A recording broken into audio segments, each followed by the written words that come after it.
आज की क्लास में हम अपना टॉपिक करेंगे जुडिशरी, इंडियन जुडिशरी। देखो हमारा कॉन्स्टिट्यूशन यानी कि संविधान का हमारा जो यूनिट है वो चल रहा है और जिसमें से हमने अपना यूनियन और यूनियन से जुड़ी हुई जो इम्पोर्टेंट हमारे पोस्ट जैसे कि president, vice president, prime minister, council of minister वो हमने कवर किया। फिर हमने लोकसभा, राज्यसभा के बारे में बेसिकली वो हमने पढ़ा, ठीक है? एंड फिर हमने अपने स्टेट्स में गवर्नर के बारे में, चीफ मिनिस्टर, वहाँ की विधानसभा, विधान परिषद यानी कि असेंबली एंड काउंसिल, उसमें हमने कवर किया प्रॉपर तरीके से, ठीक है? तो हमने बेसिकली स्टेट से जुड़ी हुई जो इम्पोर्टेंट चीजें थी, यूनियन से जुड़ी हुई जो इम्पोर्टेंट चीजें यानी कि एग्जीक्यूटिव या लेजिस्लेचर आपका आपने कवर किया। एक तीसरा पिलर जो आपका होता है वो है आपका जुडिशरी का। आज की क्लास में हम सिर्फ जुडिशरी का टॉपिक ही करेंगे, ठीक है? क्योंकि यही टॉपिक आपका बहुत इंपॉर्टेंट एक टॉपिक माना जाता है, जिसमें हम ऑब्वियसली यूनियन यानी कि सुप्रीम कोर्ट के बारे में भी समझेंगे और अपना स्टेट यानी कि हाई कोर्ट्स के बारे में भी समझेंगे, ठीक है? तो जुडिशरी जो है आपका बहुत इंपॉर्टेंट एक आपका रहता है। एंड इसको जुडिशरी को यानी कि बेसिकली हम एक थर्ड पिलर मानते हैं, ठीक है? क्योंकि हमें यही बताया जाता है और हम यही देखते हैं कि भई संसद में तो लॉ बनते हैं और लॉ को लागू कौन करता है? फिर एग्जीक्यूटिव यानी कि मिनिस्ट्रीज़ वगैरह। और कोई लॉ सही है या नहीं है उसके ऊपर कौन इंटरप्रेट करता है, कौन धारणा बनाता है? बेसिकली हमारी जुडिशरी, राइट? और अगर कोई चीज़ सही नहीं लगती उन्हें, कोई चीज़ उन्हें ऐसा लगता है कि ये तो संविधान के अगेंस्ट जा रही है, ये तो गलत जा रही है, तो वो उसी के अगेंस्ट क्या करते हैं? एक्शन ले लेते हैं। हम ये सारा चीज़ें देखते हैं, सुनते हैं, ठीक है? तो वो सब चीज़ें आप आज क्या करोगे? पढ़ोगे। अगर मैं बात करूँ अपनी जुडिशरी की तो हमें पता है कि हमारी जो जुडिशरी है वो इंडिपेंडेंट है। इंडिपेंडेंट यानी कि उसमें कोई दखल-अंदाज़ी नहीं करता। ठीक है? वो एक अपना अलग ही चलता है। यानी कि सुप्रीम कोर्ट, फिर सुप्रीम कोर्ट के बाद हम हाई कोर्ट्स को देखते हैं, हाई कोर्ट्स के बाद हम सबऑर्डिनेट कोर्ट्स को देखते हैं, राइट? और हम उसमें नहीं जा रहे हैं कि क्या होता है आपका सीजेएम वगैरह, सेशन कोर्ट, हम उसमें तो नहीं जा रहे क्योंकि वो तो हम प्रोसीजर में देखते हैं। लेकिन हमें थोड़ा-सा इतना आइडिया तो है कि सुप्रीम कोर्ट हमारा बहुत इम्पोर्टेंट एक रोल प्ले करता है जिसको एपेक्स कोर्ट बोला जाता है। सबसे उच्च न्यायालय बोला जाता है इन्हें, राइट? और ये कहाँ पर है? दिल्ली में है, हम सबको पता है, ठीक है? सुप्रीम कोर्ट प्रॉपर तरीके से हमारा क्या माना जाता है? प्रोटेक्टर एंड गारंटर माना जाता है कॉन्स्टिट्यूशन का, ये भी हमें पता है, ठीक है? क्यों? क्योंकि सुप्रीम कोर्ट कुछ भी गलत नहीं होने देता, ये धारणा है, ये प्रिजम्पशन है, ये हर एक चीज को प्रॉपरली देखता है और उसे ऐसा लगता है कि कोई चीज गलत हो रही है, कॉन्स्टिट्यूशन के अगेंस्ट जा रही है, तो उसको वो क्या ही कर देता है? वहीं पर रद्द कर देता है, नल एंड वॉइड कर देता है, ठीक है? तो ये आपको ध्यान में रखना है। और तो और जब हम बात करते हैं सुप्रीम कोर्ट की, तो प्रॉपर तरीके से ये आपका हाईएस्ट कोर्ट ऑफ अपील माना जाता है। हम ये भी सुनते हैं कि भई एंड में अपील किसके पास जाती है? सुप्रीम कोर्ट के पास जाती है, क्योंकि सुप्रीम कोर्ट के बाद तो फिर कोई और कोर्ट तो बचा नहीं है, फिर तो आप प्रेसिडेंट के पास जा सकते हो या तो फिर ऑब्वियसली स्टेट में गवर्नर के पास जा सकते हो, है ना? लेकिन कोर्ट तो कोई नहीं बचता, सुप्रीम कोर्ट से ऊपर तो कोई और कोर्ट नहीं है। तो ये हम सबको पता है, ये बेसिक एक मैंने आपको चीजें बताई हैं जो आपको पता होनी चाहिए, ठीक है? अब अगर मैं बात करूं यूनियन जुडिशरी की, क्या बात करूं? यूनियन जुडिशरी की। तो यूनियन जुडिशरी से जो आपके जुड़े हुए आर्टिकल्स है, पहले तो आप वो समझिए। यूनियन जुडिशरी से जुड़े हुए आर्टिकल्स कौन से हैं आपके, वो आप समझिए। देखो, 124 आर्टिकल से लेकर 147 आर्टिकल तक ये पूरा जो आपका चैप्टर है ये जुडिशरी का है, ठीक है? 124 जो आपका अनुच्छेद है, ओके, वहां से आपका सुप्रीम कोर्ट स्टार्ट हो जाता है और कहां तक जाता है? 147 तक जाता है। तो ये जो आपको एक ब्रैकेट है, प्लीज ये माइंड में अपना जरूर रखना। प्लीज ये चीज माइंड में अपना जरूर रखना। क्यों? क्योंकि आपको बहुत हेल्प करेगा ये, ठीक है? ओके। हाँ, सुप्रीम कोर्ट से जुड़ा हुआ एक आप अनुच्छेद 32 भी पढ़ते हो, जो आप पढ़ चुके हो, जिसमें हम रिट वगैरह की बात करते हैं, जहां जब हम अपने मौलिक अधिकारों के बारे में बात करते हैं, वो है। लेकिन अगर हम वैसे देखें कि जब हम यूनियन की बात करते हैं तो सुप्रीम कोर्ट से जुड़े हुए आर्टिकल्स कहां से लेकर कहां तक देखने को मिलते हैं, वो हमें पता होना चाहिए, ठीक है? अब अगर मैं बात करूं आर्टिकल 124, तो मोस्ट ऑफ द जो आपकी इंपॉर्टेंट आप चीजें बोल सकते हो सुप्रीम कोर्ट से जुड़ी हुई, वो आपको 124 में ही देखने को मिल जाती है। यस, ये सच है कि आप अगर सुप्रीम कोर्ट के बारे में जितनी भी आपको, अगर मैं आपसे पूछूं तो आप बहुत सी चीजें मुझे बताओगे, तो उसमें से 80%, ठीक है, चीजें आपको आर्टिकल 124 में ही देखने को मिल जाएगी। क्यों? क्योंकि 124 जो है आपका, वो प्रॉपर तरीके से क्या बात करता है, जजेस की अपॉइंटमेंट की बात करता है, जजेस की क्वालिफिकेशन की बात करता है। सुप्रीम कोर्ट के जजेस होते हैं ना, सुप्रीम कोर्ट के जजेस होते हैं, हम सबको पता है, ठीक है, तो वो किस तरह से अपॉइंट होते हैं, वो किस तरह से अपॉइंट होते हैं, उनकी क्या क्वालिफिकेशन रहती है, वो आप 124 में ही देखते हैं, ठीक है। हालांकि 124 की अगर आप हेडिंग देखोगे, अनुच्छेद 124 की, अगर आपके पास बेयर एक्ट है तो आप वहां पर भी देख सकते हो। 124 की अगर आप हेडिंग देखोगे तो establishment and constitution of supreme court, यानी कि ये बोला हुआ है कि हमें भाई क्या करना है, एस्टेब्लिशमेंट करनी है और कॉन्स्टिट्यूट करना है, मतलब बनाना है, क्या बनाना है, सुप्रीम कोर्ट। एक सुप्रीम कोर्ट होना चाहिए, ठीक है, एक ही होगा भाई। और वहां पर कौन अपॉइंट होंगे, जजेस होंगे। तो जज किस प्रकार से अपॉइंट होता है वो आपको 124 में लिखा हुआ है, ये आपको ध्यान में रखना है। और जज बनने की क्या क्वालिफिकेशन होती है, ये भी आपको 124 में ही लिखा हुआ है, ध्यान रखना ये चीज, ठीक है। तो जज जो सुप्रीम कोर्ट का होगा उसको कौन अपॉइंट करेगा, प्रेसिडेंट, राष्ट्रपति, ये आपको ध्यान में रखना है, ठीक है। जज जो होगा बेसिकली उसको कौन अपॉइंट करेगा, हमारे प्रेसिडेंट अपॉइंट करेंगे।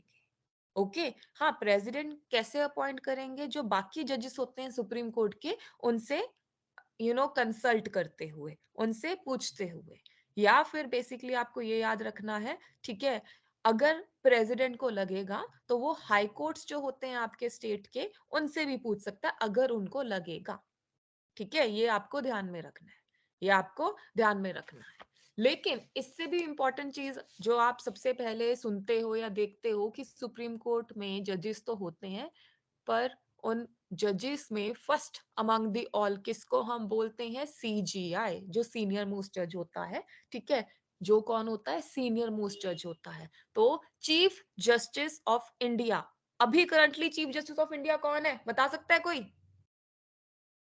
अभी currently chief justice of India कौन है, पता होगा आपको? द्रौपदी, डीवाई नहीं, चंद्रचूड़, प्रेसिडेंट है डीवाई सुनीता। चंद्रचूड़, हाँ, डीवाई चंद्रचूड़, चंद्र। ठीक है, राष्ट्रपति नहीं पूछ रही मैं, बेसिकली मैं प्रेसिडेंट के बारे में पूछ रही हूँ। और वो कौन से 49th है या 50th है, क्या पोजीशन, उनका नंबर क्या है, ये भी क्वेश्चन बन सकता है, स्टेटमेंट में भी बन सकता है मैम किसी। 50th। 50th है, ठीक 50th। है। मतलब आज तक बेसिकली आपके अभी तक 49 सीजीआई बन चुके थे, और अभी जो करंटली है, ठीक है, कौन है, चंद्रचूड़, वो आपके 50th सीजीआई है। याद रखना ये चीज, ये इंपॉर्टेंट है, ठीक है, ये आपको पता होना चाहिए। ओके, एंड सीजीआई जो होंगे आपके, ऑब्वियसली सीवाई चंद्रचूड़ जो आपके करंट है, उनको अपॉइंट किसने किया होगा, प्रेसिडेंट ने किया होगा, उनको अपॉइंट किसने किया होगा, प्रेसिडेंट ने किया होगा, ठीक है, ये आपको ध्यान में रखना है। ओके, एंड बाकी अगर जजेस अपॉइंट करने हैं सुप्रीम कोर्ट के, तो ऑब्वियसली जो प्रेसिडेंट है वो सीजीआई की कंसल्टेशन के साथ ही करेगा, सिंपल। अगर सीजीआई अपॉइंट करना है तो ऑब्वियसली जो सीनियर मोस्ट जज होगा उसको प्रेसिडेंट क्या करेंगे, सीजीआई अपॉइंट कर देंगे, कोई दिक्कत नहीं है, कोई प्रॉब्लम नहीं है। एक बारी सीजीआई अपॉइंट हो गए तो बाकी अगर जजेस अपॉइंट करने हैं, नियुक्त करने हैं, तो सीजीआई से तो पूछना ही पड़ेगा ना, उनके साथ ही मिलकर ही करोगे ना। तो ये आपको ध्यान में रखना है, ठीक है, ये आपको ध्यान में रखना है। ओके, अब एक बारी अगर कोई जज बन गया तो वो कब तक जज बने रहते हैं, रिटायरमेंट एज क्या है सुप्रीम कोर्ट के जज की, ये भी इंपॉर्टेंट है, 65 ईयर्स। रिटायरमेंट एज क्या है, आपके सुप्रीम कोर्ट के जज की, 65 ईयर्स। ओके, ठीक है। एंड जो रिटायर्ड जज होगा वो प्रोहिबिटेड होंगे, विच मीन्स कि वो कहीं और फिर लॉ प्रैक्टिस नहीं कर सकते, ठीक है, दे आर प्रोहिबिटेड। वो कहीं पर भी लॉ प्रैक्टिस, उनको क्या जरूरत है, सुप्रीम कोर्ट के या तो सीजीआई या तो जज कोई रिटायर होता है तो उसको क्या जरूरत है, उनके पास तो इतना एक अच्छी खासी पोस्ट होती है जिनसे वो रिटायर होते हैं, उनको कोई जरूरत नहीं होती है। ठीक है, ये आपको ध्यान में रखना है, ये आपको ध्यान में रखना है। तो 124 में आपको ये सब चीजें जो है वो देखने को मिलती हैं, एंड प्रॉपर तरीके से हमें ये देखने को मिलता है कि 65 इयर्स क्या है, एज है। चलो, एक और चीज, 65 इयर्स की एज है रिटायरमेंट, लेकिन क्या उससे पहले उन्हें निकाला जा सकता है? क्या रिमूवल हो सकता है जजेस का? बेशक हो सकता है। क्या ग्राउंड होगा? क्या ग्राउंड होगा? इसके ऊपर बहुत बारी क्वेश्चंस आते हैं कि भाई सुप्रीम कोर्ट के जजेस को निकाला जा सकता है क्या? ठीक है, तो ये बहुत इंपॉर्टेंट है, आपको पता होना चाहिए कि हाँ भाई उन्हें निकाला जा सकता है। क्या ग्राउंड होगा? दो ग्राउंड्स होते हैं, एक तो होता है मिसबिहेवियर, प्रूव्ड मिसबिहेवियर, और दूसरा होता है इनकैपेसिटी, जिसका मतलब क्या है? एक तो होता है कि उन्होंने मिसबिहेव किया है, ठीक है, प्रूव्ड है, प्रूव्ड है, बहुत ही वास्ट टर्म है। मिसबिहेवियर किसी भी तरह का हो सकता है कि उसने अच्छा व्यवहार नहीं किया, और इनकैपेसिटी यानी कि इनकेपेबल है, वो अपनी ड्यूटीज अब नहीं परफॉर्म कर पा रहे प्रॉपर, वो अपनी जो उनकी ड्यूटीज हैं, वो अपने जो केसेस वगैरह हैं, वो भाई अगर बेंच का पार्ट भी बना रहे हैं उन्हें, ठीक है, तो वो प्रॉपरली अपना ओपिनियन नहीं दे पा रहे, अपनी ड्यूटीज नहीं परफॉर्म कर पा रहे। तो इस कंडीशन के ऊपर बेसिकली एक जज को, जो सुप्रीम कोर्ट का जज है या सीजीआई भी हो सकता है ऑब्वियसली, उसको क्या किया जा सकता है? निकाला जा सकता है। किसके थ्रू निकाला जाएगा? पार्लियामेंट के थ्रू निकाला जाएगा। यानी कि अगर किसी जज को सुप्रीम कोर्ट के निकालना है, तो उसका जो प्रोसीजर होगा वो कहां पर फॉलो किया जाएगा? आपके पार्लियामेंट में, आपके पार्लियामेंट में फॉलो किया जाएगा। ठीक है, ये आपको ध्यान में रखना है। इसके ऊपर मैं अभी आती हूँ, अभी मैं सिर्फ आपको इतना बताती हूँ कि बता रही हूँ कि भाई रिमूवल हो सकता है। ठीक है, रिमूवल हो सकता है। दूसरी चीज जो आपको इसमें बेसिक उसमें याद रखनी है, रिमूवल की अभी हम और बात करेंगे फर्दर क्वालिफिकेशन के बाद, मैं फिर से आपका इसके ऊपर अभी डिटेल में डिस्कशन करूंगी, लेकिन आपको सिर्फ इतना पता होना चाहिए कि भाई अपॉइंटमेंट कैसे होती है, रिटायरमेंट एज क्या है, क्या उन्हें पहले निकाला जा सकता है? तो जवाब है यस। कौन से ग्राउंड पर निकाला जा सकता है? मिस बिहेवियर एंड इनकैपेसिटी, की वो प्रॉपरली अपना काम नहीं कर रहे हैं, या मिस बिहेवियर प्रूव्ड है उनका। ठीक है, ये आपको ध्यान में रखना है। जैसे राष्ट्रपति के केस में मैंने बताया था ना, वायलेशन ऑफ द कॉन्स्टिट्यूशन, एक ग्राउंड है, एक ही ग्राउंड है आपका, वायलेशन ऑफ द कॉन्स्टिट्यूशन। तो वैसे ही ये दो जो ग्राउंड्स हैं आपके, वो किसके हैं बेसिकली? आपके किसके हैं? जज of the Supreme court, including the CGI. ठीक है, chief justice of India. Okay, ये याद रखना। अब अगर किसी को जज बनना है भाई सुप्रीम कोर्ट का, मुझे, आपको, या किसी को भी बनना है, तो क्या क्वालिफिकेशन होगी? ये भी 124 में ही दिया हुआ है। 124 का क्लॉज 3 है जो इस बारे में बात करता है कि क्या क्वालिफिकेशन होगी। एक तो सिटीजन ऑफ इंडिया होना चाहिए, देश का नागरिक, चलो अच्छी बात है, हर जगह यही होता है। ठीक है, दूसरा क्या है कि भाई ही और शी कोई भी हो सकता है, वो एटलीस्ट किसी हाई कोर्ट का जज रहना चाहिए 5 साल के लिए। एक हाई कोर्ट का या दो हाई कोर्ट का, वो डिपेंड करता है, किसी भी हाई कोर्ट का चाहे रहे, लेकिन क्या होना चाहिए? 5 इयर्स, 5 साल एटलीस्ट लिखा हुआ है, 5 साल। ये ध्यान में रखना, ये ध्यान में रखना, ये इंपॉर्टेंट है, ये इंपॉर्टेंट है। ठीक है, 5 साल। या फिर अगर जज नहीं है 5 साल के लिए, कोई प्रॉब्लम नहीं है, 10 साल के लिए एडवोकेट होना चाहिए किसी हाई कोर्ट का, सक्सेशन में, मतलब ब्रेक नहीं होनी चाहिए बीच में। 10 साल का प्रैक्टिस होना चाहिए, या 5 साल का जज कोई होना चाहिए। चलो भाई, ये भी नहीं है, तो फिर प्रेसिडेंट के ओपिनियन में, मतलब प्रेसिडेंट की नजरों में, एक मतलब डिस्टिंग्विश या एमिनेंट कोई अगर जूरिस्ट है, जूरिस्ट समझते हो ना, जूरिस्ट प्रूडेंस अभी किया है हमने, राइट? जूरिस्ट यानी कि ऐसा व्यक्ति जिसको लॉ का बहुत ज्यादा ज्ञान है। अगर प्रेसिडेंट को ऐसा लगता है कि भाई इसको तो बहुत ज्यादा ज्ञान है, ये तो बहुत ही बढ़िया जूरिस्ट है, तो प्रेसिडेंट के ओपिनियन में अगर ऐसा कोई व्यक्ति है, क्योंकि अपॉइंटमेंट किसने करनी है? प्रेसिडेंट ने करनी है। अपॉइंटमेंट किसने करनी है? प्रेसिडेंट ने करनी है। तो ये आपको ध्यान में रखना है। किसी का माइक अनम्यूट है, काइंडली म्यूट कीजिए, आवाज आ रही है। ठीक है, तो ये आपको ध्यान में रखना है कि क्वालिफिकेशन कौन कौन सी है, क्वालिफिकेशन कौन कौन सी है। ओके, कोई मिनिमम एज नहीं है कि बंदा 30 साल का होना चाहिए, 35 साल का होना चाहिए, 40 साल का होना चाहिए, कोई मिनिमम एज नहीं है। मैक्सिमम रिटायरमेंट एज जरूर बता रखी है। ठीक है, कितना है? 65 ईयर्स। और क्वालिफिकेशन याद रखना। ठीक है, और अपॉइंटमेंट कैसे होती है, कौन करता है, ये भी ध्यान में रखना। आई होप यहाँ तक आप लोगों को समझ में आया होगा।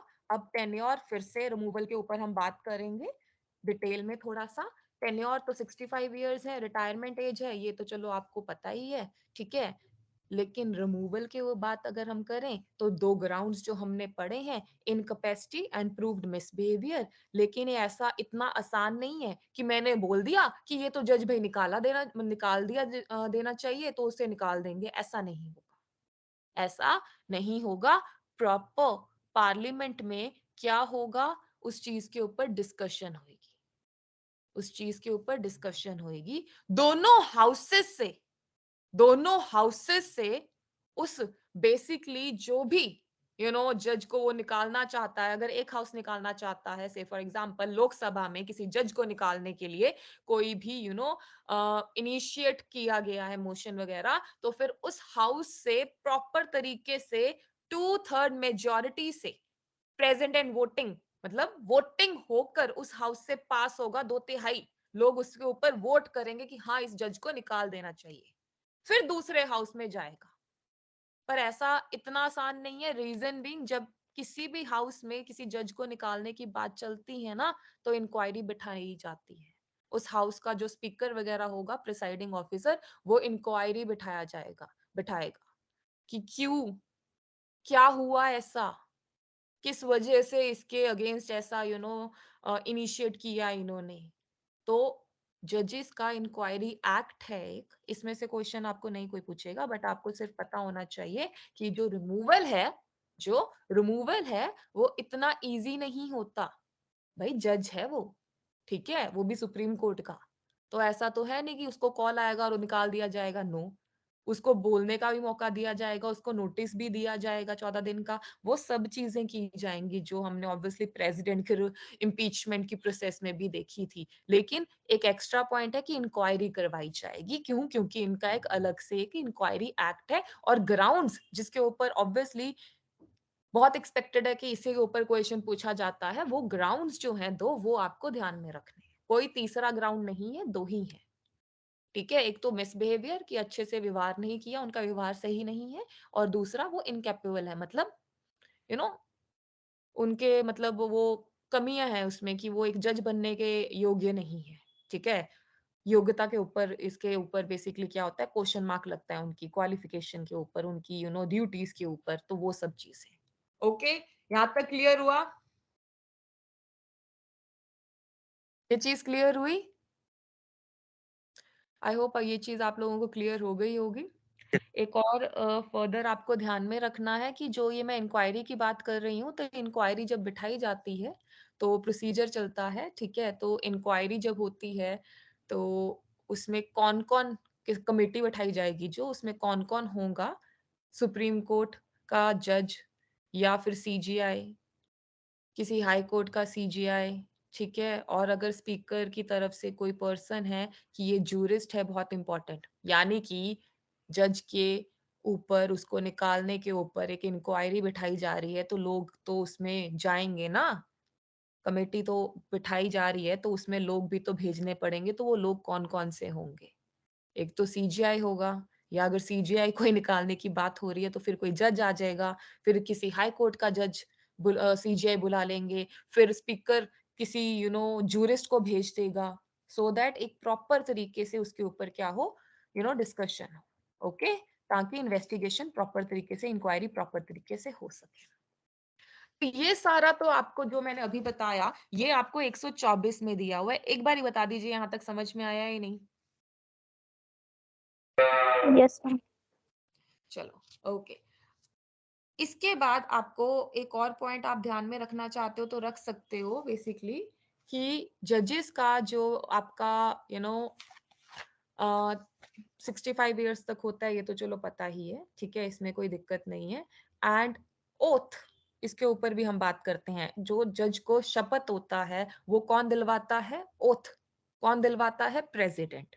ठीक है, कौन दिलवाता है? प्रेसिडेंट, राष्ट्रपति, क्योंकि राष्ट्रपति को ओथ कौन दिलवाता है? सीजीआई।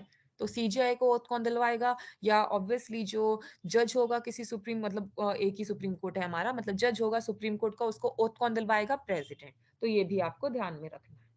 ओके, अब आता है आपका नेक्स्ट आर्टिकल 125। 125 बात करता है salaries and allowances. Supreme court का जज है, फ्री में तो ऑब्वियसली कोई होगा नहीं, सरकारी है, ठीक है। तो सैलरीज एंड अलाउंसेस उनके होंगे। अब ये कितने होते हैं वो तो कोई नहीं पूछेगा, लेकिन वो कौन प्रिस्क्राइब करता है, कौन डिटरमाइन करता है? तो पार्लियामेंट। यानी कि जजेस की सैलरी कितनी होएगी, उनको कौन कौन सी प्रिविलेज, कौन कौन से अलाउंसेस दिए जाएंगे, वो पार्लियामेंट जो है, संसद जो है, वो तय करेगा। और ये मैंने आपको जैसे कि बताया है कि आपको ये सेकंड शेड्यूल में दिया होता है। कितने शेड्यूल है टोटल आपके? 12। कितने शेड्यूल है टोटल आपके? 12। तो जो सेकंड शेड्यूल है आपका, उसमें क्या दिया होता है? सैलरीज के बारे में। जितने भी इंपॉर्टेंट लोग हैं ना, ठीक है, हमने ये बार बार पढ़ा है, उनकी सैलरी से जुड़ी हुई बातें कहां पर दी हुई है? शेड्यूल जो आपका सेकंड है, मतलब दूसरा शेड्यूल।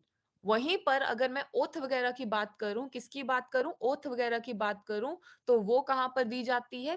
थर्ड शेड्यूल में। याद रखना ये चीज। अभी हम सैलरीज की बात कर रहे हैं, तो सैलरी कौन तय करता है? पार्लियामेंट। किस प्रकार से तय करेगा? सेकंड शेड्यूल के हिसाब से तय करेगा। एक बारी जो सैलरी तय हो गई तो उसको कम नहीं किया जा सकता जब तक वो जज अपनी पोजीशन पर है। यानी कि एक बारी जो तय, और कम कौन करता है? कम तो कोई करता ही नहीं है। फाइनेंशियल इमरजेंसी भी नहीं लगती हमारे यहाँ पर, ना लगी है कभी, फिर तो चलो उनकी सैलरी कम वगैरह भी हो, लेकिन एज सच कम कोई नहीं करता। आपके लिए यहाँ से क्या जरूरी है? सिर्फ एक ही क्वेश्चन जरूरी है, हालांकि दो, कि एक तो कौन डिटरमाइन करता है? पार्लियामेंट, संसद डिसाइड करता है, और ये कहाँ पर दिया हुआ है? दूसरे शेड्यूल में दिया हुआ है। बात खत्म, दैट्स इट। ओके, तो 125 में ये चीज दी हुई है। अब इसके बाद ना आपको ना कुछ पॉइंट्स हैं जो ऑब्वियसली आर्टिकल्स में दिए हुए हैं, जो इंपॉर्टेंट है। जैसे कि आपको पता है कि चीफ जस्टिस ऑफ इंडिया होता है आपका, पर अगर चीफ जस्टिस ऑफ इंडिया नहीं है, सीजीआई नहीं है, वो कहीं बाहर गया हुआ है, बीमार है, तो उस टाइम पर क्या होगा? उस टाइम पर क्या होगा? जैसे कि हमने देखा कि प्रेसिडेंट नहीं होता तो वाइस प्रेसिडेंट होता है, स्पीकर नहीं होता तो डिप्टी स्पीकर होता है। वैसे ही अगर सीजीआई नहीं है तो फिर क्या कोई सीजीआई नहीं होगा? ऐसा तो नहीं कर सकते। तो एक आपका एक्टिंग चीफ जस्टिस होता है, जो आर्टिकल आपका 126 यानी कि 126 में दिया हुआ है। ठीक है, ये आपको मैं क्यों बता रही हूँ? एक्टिंग, ये कई बार मैच दी फॉलोइंग में ना आपको आर्टिकल्स आ जाते हैं, तो इसीलिए आपको इंपॉर्टेंट जो आर्टिकल्स हैं जुडिशरी से जुड़े हुए, स्पेशली सुप्रीम कोर्ट की, ठीक है, तो वो आपको पता होना चाहिए, यूनियन की जो जुडिशरी से जुड़े हुए हैं, कि एक्टिंग सीजी जो है, सीजे आपका, वो कहां पर दिया हुआ है? सीजीआई कहां पर दिया हुआ है? 126 में, acting chief justice. Okay, CGI जो है ना, अगर वो एब्सेंट है या अपनी ड्यूटीज को परफॉर्म नहीं कर सकता, तो फिर उस केस में जो एक्टिंग चीफ जस्टिस होता है, वो क्या करेगा? इन ड्यूटीज को परफॉर्म करेगा। इसको कौन अपॉइंट करता है? प्रेसिडेंट। That's it. एक अनुच्छेद याद रख लेना, और अपॉइंटमेंट कौन करता है? प्रेसिडेंट। इससे ज्यादा कुछ भी नहीं है। वहीं पर एक और चीज आपको ध्यान में रखनी है, वो क्या है? कई बारी बहुत काम होता है, बहुत वर्कलोड होता है, बहुत काम होता है, बहुत वर्कलोड होता है, ठीक है, कि भाई जजेस कम है। कितने जजेस हैं? कोई मुझे बता सकता है करंटली हमारे कितने जजेस हैं?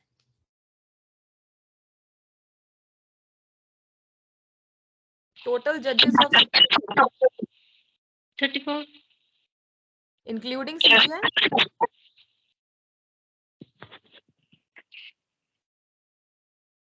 हाँ, 34 है। अभी श्योर? शायद मैम, हाँ, या फिर इंक्लूडिंग सीजीआई?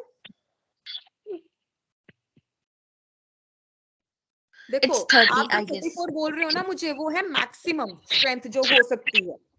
आप जो बोल रहे हो ना, वो है मैक्सिमम स्ट्रेंथ जो हो सकती है। ये भी इंपॉर्टेंट है जो आपने 34 बोला है, ठीक है। देखो, मैक्सिमम पॉसिबल जो स्ट्रेंथ है वो कितनी हो सकती है? 34 इंक्लूडिंग सीजीआई, यानी 33 प्लस 1, 33 प्लस 1, ठीक है? ये तो है मैक्सिमम। पर अगर मैं ये बोलूं आपको कि करंट टू स्टेट, ये चीज चेंज होती रहती है। ये चीज क्या होती है? चेंज होती रहती है, ठीक है? कभी 30, कभी 29। तो ये आपको क्या करना है, जिस दिन आपका पेपर होगा उससे प्लीज 2 दिन पहले ये जरूर चेक कर लेना। क्यों? क्योंकि देखो, आपको पता है सुप्रीम कोर्ट की अपॉइंटमेंट होती रहती है जजेस की, है ना? अभी जैसे वुमेन जजेस की अपॉइंटमेंट पिछले साल हमने देखी है, या फिर रिटायरमेंट होती रहती है, तो वो चेंज होता रहता है। लेकिन मैक्सिमम कितना होगा? 34, यानी कि 33, 33 प्लस 1, सीजीआई को इंक्लूड करके मैक्सिमम कितना होगा आपका? 34। तो अगर हम मैक्सिमम के हिसाब से भी चलें, ठीक है, अगर हम मैक्सिमम के हिसाब से चले, तो 34 जजेस हैं बस। और भाई वो 130 करोड़ की आबादी को क्या कर रहे हैं? अभी तो और भी ज्यादा है, ठीक है, तो उसको क्या कर रहे हैं? संभाल रहे हैं। इतने कम जजेस, तो वर्कलोड कितना होगा सुप्रीम कोर्ट का?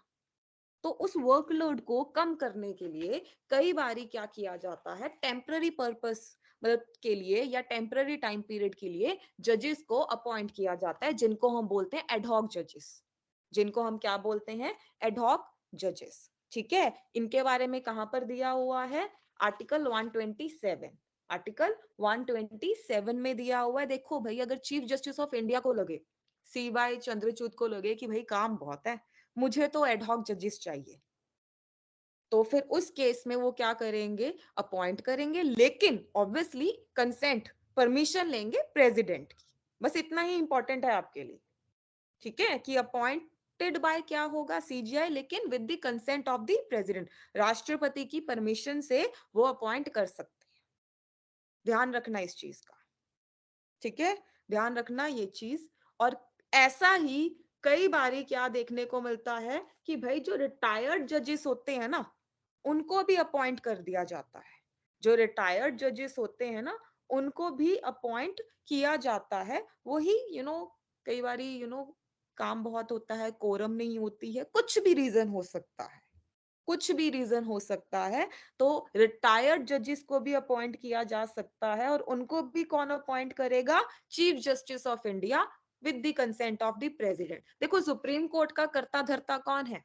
सीजीआई। वही देखेगा, उसका ही घर है वो पूरा, कि किस जगह पर क्या कमी हो रही है और उसको किस तरह से पूरा किया जा सकता है। तो उसको ये हमने दो ऑप्शंस दे दी हैं कि भाई काम ज्यादा है तो आप एडहॉक जजेस, रिटायर्ड जजेस की अपॉइंटमेंट कर सकते हो, कोरम पूरी नहीं है, ठीक है, बेंच में दिक्कत आ रही है, लेकिन ऑब्वियसली आपको कंसेंट किसकी लेनी पड़ेगी? प्रेसिडेंट की। आपको कंसेंट किसकी लेनी पड़ेगी? प्रेसिडेंट की। ठीक है, ध्यान रखना इस चीज का।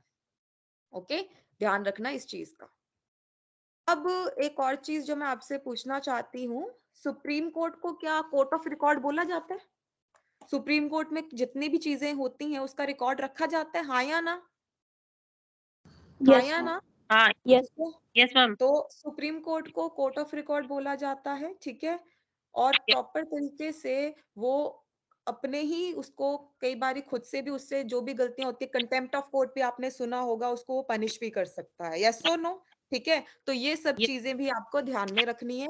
हालांकि वो मैंने यहाँ पर लिखा नहीं है, वो आपको आर्टिकल में बता देती हूँ। आर्टिकल है 129, ठीक है। Court of record, supreme court क्या है आपका? कोर्ट ऑफ रिकॉर्ड है, ठीक है। ये आपको ध्यान में रखना है, क्योंकि मुझे अभी याद आ गया। कोर्ट ऑफ रिकॉर्ड, लेकिन ये सबको पता होता है हमें, ठीक है, ये सबको हमें पता होता है। और तो और ये हम सुनते भी हैं कि भाई हर एक चीज जो सुप्रीम कोर्ट में होती है उसको रिकॉर्ड किया जाता है, और प्रेसिडेंट की तरह, यानी कि हम सब लोग उसको रेफर भी करते हैं। ठीक है, डन, कोई दिक्कत नहीं है।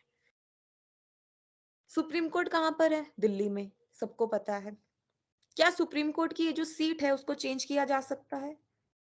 तो ये सुप्रीम कोर्ट की आपकी सीट है, क्या उसको चेंज किया जा सकता है? तो आपका आंसर होगा यस। कल को अगर चीफ जस्टिस को लगे कि मुझे तो हैदराबाद में अपनी सीट लगानी है, ठीक है, आज से हम अपना हैदराबाद में एक ब्रांच खोलेंगे सुप्रीम कोर्ट का, तो वो ऐसा कर सकते हैं। पर ऑब्वियसली अप्रूवल प्रेसिडेंट का लेना पड़ेगा, ठीक है। तो हम कई बार ये देखते हैं कि दिल्ली में है सुप्रीम कोर्ट, ठीक है, तो नॉर्थ में आ जाता है। साउथ के लोगों के लिए थोड़ा सा इट्स डिफिकल्ट कि वो नॉर्थ में अगर अपील बाय चांस कोई अपील करना चाहता है, और इसी चीज के बेसिस पे कई बार हम सुनते हैं, क्रिटिसाइज भी होता है कि सुप्रीम कोर्ट का एक सीट साउथ में भी होना चाहिए, है ना, क्योंकि दिल्ली पूरी तरह से नॉर्थ में है, यह सबको पता है। तो भाई आर्टिकल है आपका 130, अनुच्छेद है यानी कि आपका 130, जो क्या कहता है, सीट तो देखो भाई सुप्रीम कोर्ट की दिल्ली में है फॉर नाउ, लेकिन भाई अगर सीजीआई का बस चलेगा या मन करेगा तो वो चेंज कर सकते हैं, यानी कि फ्लेक्सिबिलिटी है, ठीक है। और लेकिन अप्रूवल किसका लेना पड़ेगा, प्रेसिडेंट का। अप्रूवल किसका लेना पड़ेगा, प्रेसिडेंट का। ओके, तो ये तो सारा मैंने आपको बेसिस बताया। क्या बताया मैंने आपको, बेसिस बताया कि सुप्रीम कोर्ट के जजेस कैसे अपॉइंट होते हैं, क्या क्वालिफिकेशन है, किस तरह से अगर उनको निकालना है, निकाला जाएगा, कौन उनका बेसिकली अपॉइंटमेंट करेगा, ओथ लेगा, ठीक है। एंड सीजीआई किस किस अपॉइंटमेंट, एक्टिंग सीजीआई है आपका, उसको कौन अपॉइंट करता है, एडहॉक, रिटायर्ड जजेस, सीट। तो आपने एक बेसिस पढ़ा, क्या पढ़ा, बेसिस पढ़ा, ये बहुत इंपॉर्टेंट है। अब दूसरा जो पार्ट जो आपको सुप्रीम कोर्ट से जुड़ा हुआ पता होना चाहिए, वो है सुप्रीम कोर्ट की ज्यूरिसडिक्शन। दायरा सुनते हैं ना हम, ज्यूरिसडिक्शन, ठीक है, दायरा। तो भाई सुप्रीम कोर्ट के पास केसेस जो हैं वो कैसे जाते हैं, मोस्टली तो हम ये देखते हैं अपील के थ्रू जाते हैं भाई, है ना। सुप्रीम कोर्ट के पास कुछ ही केसेस होते हैं जो सीधी तरह से जाते हैं, डायरेक्टली जाते हैं, वरना मोस्टली तो क्या होता है, वो किसके थ्रू जाते हैं, जो इसकी जुरिस्डिक्शन देखने को मिलती है, ठीक है, कि केसेस की जो थ्रू अपील ही जाते हैं, राइट। तो ये आपको ध्यान में रखना है। हालांकि देखो जुरिस्डिक्शन में मैंने कोर्ट ऑफ रिकॉर्ड के बारे में लिख ही दिया है, 129, इसके थ्रू भी आप पढ़ सकते हो, कोई दिक्कत नहीं है, ठीक है। कि इसका जो प्रॉपर तरीके से जुरिस्डिक्शन है सुप्रीम कोर्ट का, it is all over the India, ये तो हमें पता है, राइट। क्यों, क्योंकि ये एपेक्स कोर्ट है। पर जो केसेस हैं वो मोस्टली थ्रू अपील जाते हैं, अपील के उसमें जाते हैं। ओरिजिनली जो डायरेक्टली जो सुप्रीम कोर्ट केसेस लेता है वो बहुत ही कम है, बहुत ही कम सिचुएशंस ऐसी होती हैं जो हम अभी देखेंगे। ओके, ठीक है। तो कोर्ट ऑफ रिकॉर्ड तो हम डिस्कस कर ही चुके हैं, एंड सुप्रीम कोर्ट के बारे में हम ये भी देख चुके हैं कि सुप्रीम कोर्ट क्या कर सकता है, कोर्ट ऑफ रिकॉर्ड है ना, तो वो साथ ही में पनिश भी कर सकता है अगर कोई कोर्ट का कंटेम्प्ट करे, यानी कि कोर्ट की बेसिकली कोर्ट के अगेंस्ट जाए, डिसिप्लिन को फॉलो ना करे, ठीक है, कुछ ऐसा करे जो गलत है, न मतलब जैसे होता है ना, तौहीन करे, है ना, तो हम बोलते हैं कि ये तो नहीं करना चाहिए था, कंटेम्प्ट हो गया है। तो भाई क्या कि देखने को मिलता है कि सुप्रीम कोर्ट के पास पावर है, वो खुद की एंड सबॉर्डिनेट कोर्ट्स का, अगर कोई भी कंटेम्प्ट कर रहा है, तो वो उस व्यक्ति को, उस पर्सन को क्या कर सकता है, पनिश कर सकता है, क्या कर सकता है, पनिश कर सकता है, पावर है। ओके, और बेसिकली यही चीज बहुत इंपॉर्टेंट माननी जाती है, देखने को मिलती है, ठीक है।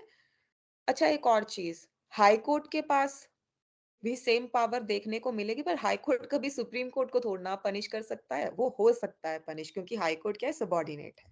आप देखोगे अभी हाई कोर्ट के केसेस में, ये डिटेलिंग में जाने की जरूरत नहीं है, सिर्फ याद रखना कि कंटेम्प्ट के केस में ऑब्वियसली पनिश करेगा, ना भी पढ़ो तो भी आपको याद रहेगा। लेकिन जिक्र कहां पर किया हुआ है, कोर्ट ऑफ रिकॉर्ड वाले आर्टिकल के साथ ही किया हुआ है, यानी कि आर्टिकल 129, ठीक है, ये बस ध्यान में रखना है। नेक्स्ट जो आपको यहाँ पर अब ध्यान रखना है, एक और चीज है कि जो आर्टिकल आपका 142 है, आर्टिकल आपका 142 है, उसमें भी ये चीज लिखी हुई है कि supreme court has the power कि वो ऑर्डर कर सकता है अगर कंटेम्प्ट ऑफ कोर्ट हुआ है, अगर कंटेम्प्ट ऑफ कोर्ट हुआ है, यानी कि सुप्रीम कोर्ट के पास, वही चीज रिपीट है बस, कि सुप्रीम कोर्ट के पास पावर है कि पूरे इंडिया में, भारत में कहीं पर भी किसी भी कोर्ट में कुछ भी कंटेम्प्ट हुआ है, तो वो क्या कर सकता है, कंटेम्प्ट ऑफ कोर्ट के उसमें बेसिकली पनिश कर सकता है, ठीक है। ये आपको ध्यान में रखना है, और ये सुप्रीम कोर्ट की प्रॉपर एक पावर है, ठीक है। ये आपको ध्यान में रखना है, मतलब वो किसी भी पर्सन को क्या कर सकता है, कंपेल कर सकता है कि भाई ऐसे कैसे, आपको मानना पड़ेगा, ठीक है। वो तो हिंदी मूवीज में हमें दिखा देते हैं कि वकील जज के सामने कुछ भी बोल देते हैं, लेकिन आपको ये पता है ऐसा नहीं होता है, there is a proper decorum, ऐसा आप बोल नहीं सकते, अगर बोलोगे तो वहीं पर जज बोलेगा बाहर निकलो, राइट? तो वो सब चीजें जो है वो हिंदी मूवीज में तो लग देखने को मिलती है, लेकिन एक्चुअल सिनेरियो हम सबको पता है कि ऐसा नहीं होता है। ठीक है, तो वो पावर है सुप्रीम कोर्ट के पास। आर्टिकल 129 जब पढ़ो तो उसको लिंक कर लेना आर्टिकल 142 के साथ। ठीक है, अनुच्छेद 142 दोनों ही आपके लिंक्ड में पढ़े जाते हैं, क्योंकि याद रखना, देखो याद रहेगा आपको, 124 याद रहेगा, क्या करवाया मैंने अभी, क्वालिफिकेशन हर एक चीज उसमें है जजिस के थ्रू। सैलरी कहां पर है, लेकिन 125 में है, सैलरी कहां पर है, 125 में है। फिर हमने क्या किया अभी कि भाई CGI, chief justice of India, क्या है भाई, अगर वो नहीं होगा, उसका भी घर बार है, उसको भी कहीं पे वेकेशन में घूमने जाना पड़ सकता है या वो बीमार पड़ सकता है, तो फिर एक एक्टिंग सीजीआई है। कौन अपॉइंट करेगा, प्रेसिडेंट। कौन अपॉइंट करेगा, प्रेसिडेंट अपॉइंट करेगा। फिर सीजीआई है तो उसको अब पूरा सुप्रीम कोर्ट संभालना है भाई, ठीक है, 34 ही जजेस हो सकते हैं मैक्सिमम, राइट? लेकिन और जजेस की अगर जरूरत पड़े तो एडहॉक जजेस कर लो अपॉइंट, तुम कर सकते हो। राष्ट्रपति से सिर्फ क्या करो, परमिशन ले लो, और राष्ट्रपति यानी कि प्रेसिडेंट क्यों मना करेगा? वहीं पर रिटायर्ड जजेस को अपॉइंट करना है तो वो भी कर लो, तुम कर लो, तुम्हारा घर है, तुम करो, ठीक है, सीजीआई हो तुम। लेकिन परमिशन फिर किसकी लो, फिर से राष्ट्रपति की लो, कोई दिक्कत नहीं है। देन ऑब्वियसली आपका सुप्रीम कोर्ट क्या है, कोर्ट ऑफ रिकॉर्ड है, और वो पनिश भी कर सकता है कंटेम्प्ट ऑफ, उसमें ये 129 में दिया हुआ है। 129 को आप क्या करोगे, लिंक करोगे 142 के साथ, ठीक है, आर्टिकल 142 के साथ। तो ये इस तरह से अपने आप से क्वेश्चन पूछोगे तो याद हो जाएगा क्रोनोलॉजी, क्योंकि हमें ऐसा वरना होता है आर्टिकल्स कैसे याद करें भाई। ठीक है, तो ये आपको ध्यान में रखना।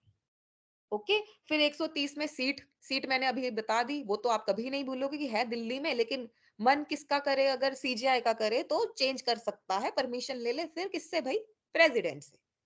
तो ये आपको ध्यान में रखना है। तो ये अगर न्यूज में कभी सुनने को मिल गया कि सीट चेंज हो गई, ठीक है, क्योंकि ये कभी हुआ नहीं है, हो सकता है, लेकिन यू नेवर नो, तो वो आर्टिकल 130 में लिखा हुआ इसलिए हो रहा है।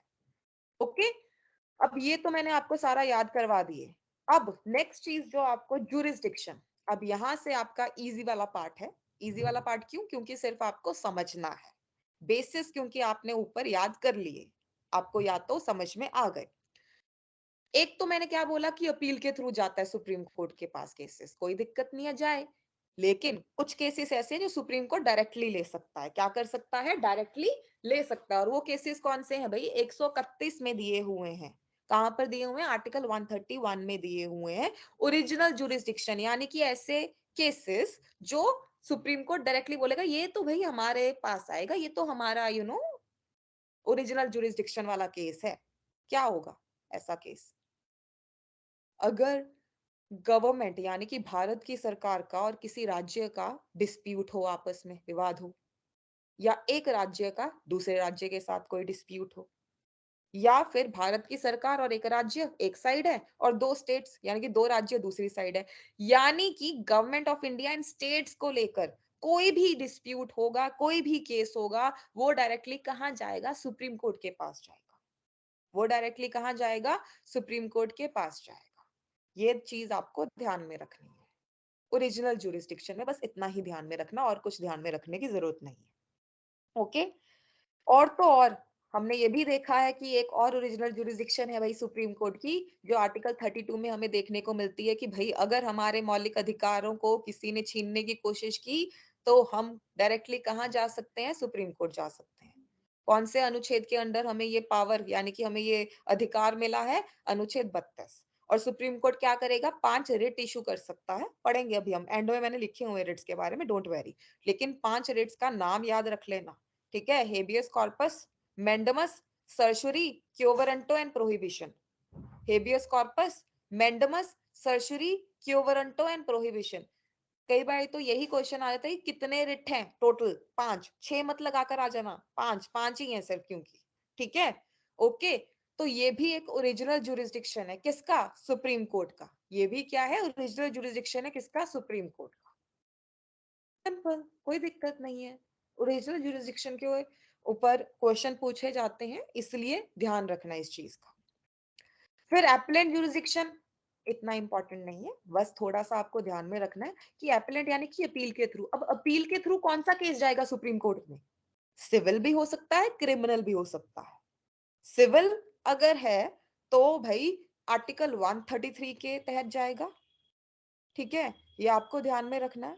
और वो कॉन्स्टिट्यूशनल मैटर से जुड़ा हुआ केस भी हो सकता है, वो कॉन्स्टिट्यूशनल मैटर से जुड़ा हुआ केस भी हो सकता है। हालांकि ये चीज आपको समझनी है कि अगर सुप्रीम कोर्ट के पास क्या जाएगा, ऑब्वियसली आपका कोई अपील में केस जाएगा, क्या जाएगा, कोई अपील में केस जाएगा, तो वो फिर क्या हो सकता है, सिविल एंड क्रिमिनल दोनों हो सकता है।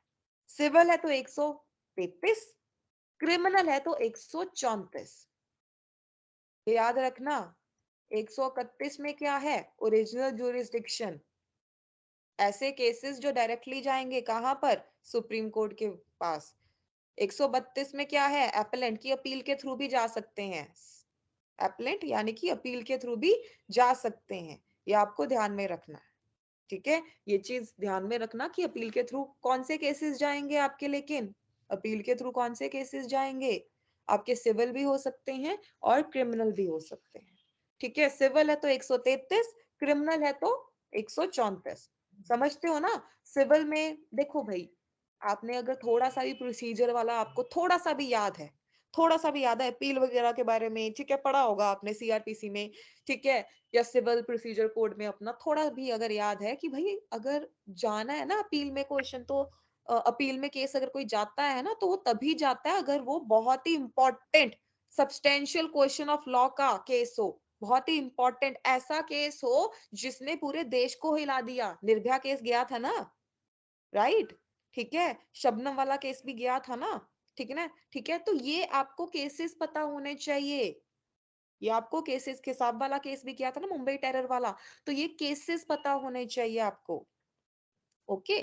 कि भाई सुप्रीम कोर्ट के पास जाए, ओरिजिनली जाए या अपीलेंट उसमें जाए, पर ऐसे ही केसेस जाएंगे जो बहुत ही इंपॉर्टेंट उसके होंगे, ठीक है। या फिर अगर किसी को डेथ सेंटेंस दे दिया, राइट, ठीक है। या फिर कई बारी क्या होता है, कई बारी क्या होता है, एक कोर्ट तो डेथ सेंटेंस दे देता है, दूसरा कोर्ट या एक कोर्ट तो उसको बेसिकली बोल देता है, जैसे सेशन कोर्ट ने परमिशन ले ली हाई कोर्ट से, उसको परमिशन लेनी पड़ती है, सेशन कोर्ट खुद तो नहीं दे सकता डेथ सेंटेंस, थोड़ा बहुत आपको अगर याद होगा, है ना।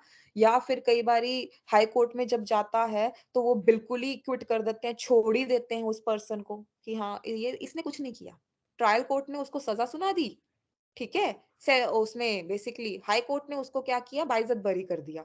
तो भाई जो बंदा केस कर रहा था, प्रोसिक्यूटर, वो बेवकूफ थोड़ी ना, वो अपील में जाएगा कि ऐसे कैसे बरी कर दिया, ठीक है। तो ये आपको ध्यान में रखना है, ये आपको ध्यान में रखना है कि भाई अपील में, सुप्रीम कोर्ट में केसेस, जब क्रिमिनल केसेस की बात की जाती है तो वो कैसे जाते हैं, वो कैसे जाते हैं, कब जाते हैं, ओके। यहां तक समझ में आ रहा है, एक बारी बता दीजिए मुझे। Yes, ma'am. ओके, देखो भाई, अब ऐसा सुप्रीम कोर्ट में जब केसेस जाते हैं ना, तो सुप्रीम कोर्ट क्या करता है, केसेस को सुनने से पहले टिक करता है चेकलिस्ट की, हाँ भाई कुछ हुआ है तो ही मैं ये केस लूंगा, वरना डिसमिस कर देता है वो, वरना डिसमिस कर देता है वो, ठीक है। ये आपको ध्यान में रखना है। वो चेक पॉइंट्स क्या होते हैं, अगर खुद हाई कोर्ट चाहता है कि भाई ये तो सुप्रीम कोर्ट को ही देखना चाहिए, राइट, या जो एग्रीव्ड पार्टी होती है वो प्रॉपर तरीके से जब जजमेंट पास हो जाती है हाई कोर्ट की, या है ना, ऑब्वियसली, तो उसके बाद वो एप्लीकेशन करते हैं। तो वो चेकलिस्ट जो होता है इतना इंपॉर्टेंट नहीं है, सिर्फ मैं आपको समझा रही हूँ क्योंकि एक फ्लो बना हुआ है आपके माइंड में, सो दैट एक फिट बैठ जाए कि भाई अपील के थ्रू अगर सुप्रीम कोर्ट में केसेस जाने हैं तो ऐसा तो है नहीं कि कोई भी चले जाएगा, ऐसे ही चले जाएगा, देयर इज अ प्रोसीजर, ठीक है। और सुप्रीम कोर्ट भी ऐसा नहीं है कि केस को सुन ही लेगा, उसके ऊपर कोई ऐसा किसी ने डंडा नहीं दिया हुआ, डिस्क्रिशन है भाई सुप्रीम कोर्ट की, डिसमिस भी कर सकता है, निकलो। तो ये भी आपको ध्यान में रखना है, ये भी आपको ध्यान में रखना है। और अपील के भी एक प्रोसीजर होता है प्रॉपर, आपको अपील प्रॉपर टाइम पीरियड में करनी चाहिए, ये सब चीजें भी देखने को मिलती हैं, पर इतना इंपॉर्टेंट नहीं है, ओके। अब इसके अलावा आपको दो पॉइंट्स और हैं जो यहाँ पर ध्यान में रखने हैं। एक तो ये है कि सुप्रीम कोर्ट खुद, कई बारी खुद क्या कर सकता है, हाई कोर्ट से विड्रॉ करवा सकता है केस, ठीक है, ओके। अगर सुप्रीम कोर्ट को खुद लगता है कि ये वाला केस तो भाई बहुत इंपॉर्टेंट है, सुप्रीम कोर्ट भी तो न्यूज वगैरह ऑब्वियसली हर जगह ही, मीडिया तो आजकल न्यूज देता ही है ना, अखबार सब पढ़ते हैं, राइट, तो सीजे भी पढ़ता होगा और उसको पता लगे कि कहीं पर देश में ऐसा कुछ हुआ है, और उसे लग रहा है कि ये चीज का ट्रायल वहां पर चल रहा है, ये केस तो बड़ा इंपॉर्टेंट है, तो विड्रॉ कर सकता है। क्या कर सकता है? विड्रॉ कर सकता है, ट्रांसफर करवा सकता है केसेस की, कुछ भी हो सकता है। आपके लिए हेडिंग पॉइंट के लिए इंपॉर्टेंट है। क्यों? क्योंकि 139 ए में ये बात लिखी है। कहां पर लिखी है? 139 ए में ये बात लिखी है। और ये 139 ए क्यों जरूरी है? ये 139 ए क्यों जरूरी है आपके लिए? बेसिकली क्योंकि ये 42nd अमेंडमेंट से क्या हुआ था? ऐड हुआ था। 42nd अमेंडमेंट से क्या हुआ था? ये ऐड हुआ था 139 ए। तो ये चीज आपको सिर्फ heading index point of view से इंपॉर्टेंट है, क्योंकि हमें 39 ए तो याद रह जाता है। डीपीएसपी में सबने पढ़ा होगा, वो तो सबने ही पढ़ा है। फ्री लीगल एड सबको पता है, कोई नहीं है ऐसा जो भूलेगा उसको, 39 ए को, है ना। लेकिन 139 ए भी है भाई, 42nd अमेंडमेंट से ही आया ये भी। तो ये चीज ध्यान रखना, 139 ए भी है, ठीक है। तो ये आपके लिए जरूरी है। उसके बाद स्पेशल लीव पेटिशन सुना होगा आपने। 135 क्योंकि इतना जरूरी नहीं है, इसलिए मैंने वो स्किप करवाया है। स्पेशल लीव 136, ये भी अनुच्छेद बहुत इंपॉर्टेंट है, बहुत जरूरी है, ध्यान रखना इस चीज का। अपील बाय स्पेशल लीव क्या है ये? कोई बता सकता है मुझे? आर्टिकल 136 किसी ने अगर सुना हो या पढ़ा हो, कोई बता सकता है मुझे? अपील बाय स्पेशल लीव सुना तो होगा आपने जरूर इसके बारे में।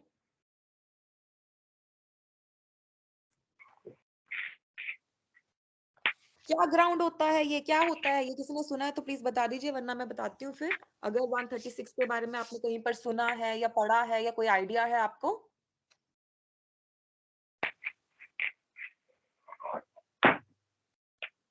पता है किसी को? सुना तो है? अच्छा, ये तो बोल बता सकते हो, सुना है ना सबने? क्या कर रही हो? सुना है ना सबने? देखो किसी का माइक अनम्यूट है, यस काइंडली प्लीज मैम। देख लीजिए। हाँ, सुना तो है ना। देखो भाई, सुप्रीम कोर्ट के पास एक और इम्पोर्टेंट क्या होता है, आप ये कह सकते हो बेसिकली, सुप्रीम कोर्ट के पास एक डिस्क्रिशन होता है, एक डिस्क्रिशन होता है कि वो ग्रांट कर सकता है स्पेशल लीव टू अपील, यानी कि वो अलाउ कर सकता है कि ये जजमेंट, इस चीज का अपील हमारे तक आ सके। क्यों कर सकता है? अगर, अगर बेसिकली ध्यान रखना, अगर ग्रॉस इनजस्टिस हुआ है, यानी कि अन्याय हुआ है, गलत हुआ है, कोर्ट जिसने वो सुना वो कॉम्पिटेंट नहीं था, ठीक है, कोर्ट जिसने वो सुना वो कॉम्पिटेंट नहीं था। वैसे तो देखो ये डायरेक्टली पूछा जाता है आपसे 136 भी, ठीक है, लेकिन हमें पता होना चाहिए कि भाई ये डिस्क्रिशन किसके पास है? सुप्रीम कोर्ट के पास है, कि वो ग्रांट कर सकता है, अलाउ कर सकता है अपील किसी भी जजमेंट से, किसी भी डिक्री से, किसी भी सेंटेंस से, कुछ भी हुआ है तो वो अलाउ कर सकता है कि कोई बात नहीं, आने दो अपील। घर किसका है? सुप्रीम कोर्ट का, दरवाजा खोल सकता है वो, कोई बात नहीं, आने दो इन्हें अंदर। तो ये चीज 136 में दी हुई है। कहां पर दी हुई है? 136 में दी हुई है, ठीक है। बट ऑब्वियसली कुछ भी ऐसा होगा वो आर्म्ड फोर्सेस में नहीं अप्लाई होता, ये आपको ध्यान में रखना है। कोई भी ऐसी चीज आर्म्ड, क्योंकि उनके लॉज वगैरह अलग होते हैं, वो लॉज वगैरह अलग होते हैं, बट वैसे वो अलाउ कर सकता है, वैसे वो अलाउ कर सकता है। You don't have to go into details, इसकी डिटेल में जाने की जरूरत नहीं है आपको, ठीक है। देखो आपको लग रहा होगा मैं केस लॉ नहीं करवा रही है, कुछ नहीं करवा रही, क्योंकि केस लॉ जो लैंडमार्क है, जैसे केशव नंदा भारती केस या कुछ, वो आपके उनमें से इंपॉर्टेंटली ज्यादा पूछे जाते हैं, ठीक है, फंडामेंटल राइट्स में एंड ऑल। तो यहाँ पर आपके लिए कोई इंपॉर्टेंट नहीं है, होगा तो मैं जरूर बताऊंगी आपको, या एमसीक्यूज में आपको देखने को जरूर मिल जाएगा वो चीज। लेकिन प्लीज ध्यान रखना कि ये 136 जो है, इसके साथ ही एक और पॉइंट जुड़ा होता है कि अगर भाई सुप्रीम कोर्ट को लगता है कि बहुत ज्यादा गलत हुआ है, बहुत ज्यादा ग्रॉस इनजस्टिस हुआ है, तो भी 136 क्या है, अप्लाई किया जा सकता है। लिखा नहीं हुआ बेयर एक्ट में प्रॉपरली, ठीक है, आपको लेकिन ये पता होना चाहिए, ठीक है। और ये कोर्ट पर या किसी ट्रिब्यूनल, दोनों पे लगती है। ये थोड़ा सा मैं डिटेल दे रही हूँ आपको। ये जो सुप्रीम कोर्ट का ये पावर है, डिस्क्रिशन है, ये कोर्ट पर और ट्रिब्यूनल दोनों पे लगती है। ट्रिब्यूनल्स जानते हो ना, स्पेशल कोर्ट होते हैं, कंपनी ट्रिब्यूनल सुना होगा आपने, नेशनल ग्रीन ट्रिब्यूनल एनवायरनमेंट का सुना होगा, वो तो सिलेबस में भी है, वो इंपॉर्टेंट भी है, वो करेंगे हम, राइट। ये तो आपने सुने हुए ट्रिब्यूनल्स के बारे में तो सुना हुआ है ना। तो ये जो 136 है, ये वहां पर भी लगती है, अप्लाई की जाती है, ठीक है। ओके, आई होप यहाँ तक आपको क्लियर हो गया हो। अब बहुत ही सिंपल पॉइंट, सुप्रीम कोर्ट आपसे ही पूछ रही है, चलो सुप्रीम कोर्ट क्या अपने ही जजमेंट्स को, ऑर्डर्स को रिव्यू कर सकता है? हाँ या ना? कर सकता है या नहीं कर यस सकता? कर यस सकता मैम। है ना? कर सकता है अपने ही, उसको क्या कर सकता है वो दोबारा से बेसिकली रिव्यू कर सकता है। आर्टिकल 137 में दिया हुआ है, आर्टिकल 137 में दिया हुआ है। ठीक है, एक ना पॉइंट है, क्यूरेट, अच्छा पेटिशन क्या होती है, कोई बता सकता है मुझे पेटिशन क्या होती है? पेटिशन क्या होती है? स्पेशली पेटिशन ही बोला था मैंने वैसे तो। पेटिशन क्या होती है?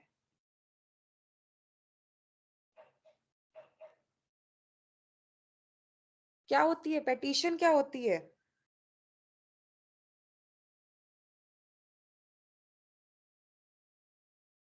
पेटिशन क्या होता है मतलब? अपील का ही वो आप बोल सकते हो ना, कि बेसिकली आप बोल रहे हो कि इनजस्टिस हुआ है, हम यू नो क्या कर रहे हैं, प्रे जैसे होता है ना, विनती कर रहे हैं, पिटीशन डाल रहे हैं, एप्लीकेशन डाल रहे हैं, ये तो समझते हो आप, राइट? तो स्पेशली पेटिशन भी होता है ये कि आप सुप्रीम कोर्ट को बोलते हो कि काइंडली अपनी डिस्क्रिप्शन आप यूज करो और इस चीज को सुनो। लेकिन कई बारी हर एक चीज, हर एक आपका स्टेज खत्म हो जाता है, लास्ट चांस जो है आपका पिटीशन डालने का वो खत्म हो जाता है सुप्रीम कोर्ट में। तो फिर उस केस में क्या हो सकता है, एक कुरेटिव पिटीशन डाली जा सकती है। कहीं पर लिखी नहीं है लेकिन याद रखना ये चीज प्रॉपर तरीके से, क्योंकि ये कहीं पर लिखी क्यों नहीं है, क्योंकि ये सुप्रीम कोर्ट ने रूपा अशोक हुरा वर्सेस अशोक हुरा के केस में ये चीज ऐड की थी, इंट्रोड्यूस की थी। और निर्भया केस जो है आपका, दिल्ली रेप केस, वहां पर भी ये चीज बेसिकली क्या होता है, देखा गया था। देखो लास्ट रेमेडी क्या होता है बेसिकली, हमें पता है कि प्रेसिडेंट के पास जाती हैं, है ना, पार्डनिंग के लिए, जैसे निर्भया वाले भी गए थे। चलो कोई दिक्कत नहीं है, मतलब निर्भया रेप केस से जुड़े हुए जो एक्यूज्ड थे, जिनको ऑब्वियसली कन्विक्ट कर दिया गया था, डेथ सेंटेंस दे दिया गया था, वो भी पार्डनिंग के लिए गए थे। लेकिन कोरेटिव पिटीशन सुप्रीम कोर्ट में क्या की जा सकती है, लगाई जा सकती है, बोला जा सकता है कि भाई ये चीज गलत हुई है, कंपनसेशन होना चाहिए क्योंकि इनजस्टिस हुआ है। ठीक है, देखो रिव्यू कर सकता है, मैंने अभी आपको बताया कौन से आर्टिकल में कर सकता है, 137 में, कोई दिक्कत नहीं। अगर रिव्यू करते हुए भी सुप्रीम कोर्ट ने सेम ही चीज बोल दी कि नहीं नहीं ठीक हुआ है, हमने देख लिया है, ठीक हुआ है, कुछ गलत नहीं हुआ, लेकिन बंदे को लगे कि नहीं गलत हुआ है, तो वो क्रिएटिव जो होती है, क्रिएटिव पिटीशन लास्ट में डाल सकता है। ठीक है, देखो हाँ ऑब्वियसली डिस्क्रिप्शन सुप्रीम कोर्ट की चलेगी, लेकिन ये एक पॉइंट है जो रिव्यू के बाद में क्या की जा सकती है, लगाई जा सकती है। ठीक है, ओके, आई होप यहाँ तक आप लोगों को क्लियर हो गया हो। अब इसके बाद आपका एक ही लास्ट पॉइंट जो इम्पोर्टेंट सुप्रीम कोर्ट के उसमें बचता है वो है, क्योंकि आपने जुरिस्डिक्शन कर रहे हो ना, आप तो ओरिजिनल आपने कवर किया, एपलेंट वाली आपने अभी देखी, फिर आपने रिव्यू वाला भी देखा कि सुप्रीम कोर्ट अपनी ही उसको रिव्यू कर सकता है ना, आपने 136 में basically special leave to appeal वाला भी देखा, ये सब चीजें आपने कवर की। अब लास्ट एक जुरिस्डिक्शन जो है वो सुप्रीम कोर्ट की जो हमें देखने को मिलती है वो है एडवाइजरी जुरिस्डिक्शन, 143, बहुत इंपॉर्टेंट है 143। देखो axillary powers of supreme court भी है 140 में, ठीक है। ऐसे तो एक और भी आपका पॉइंट है जो आपको ध्यान में रख सकते हो आप, अभी आप 141 अभी करोगे, लेकिन उससे पहले आप एडवाइजरी जुरिस्डिक्शन कवर कर लो, वो इम्पोर्टेंट है बहुत ज्यादा। वो है आपका 143 में।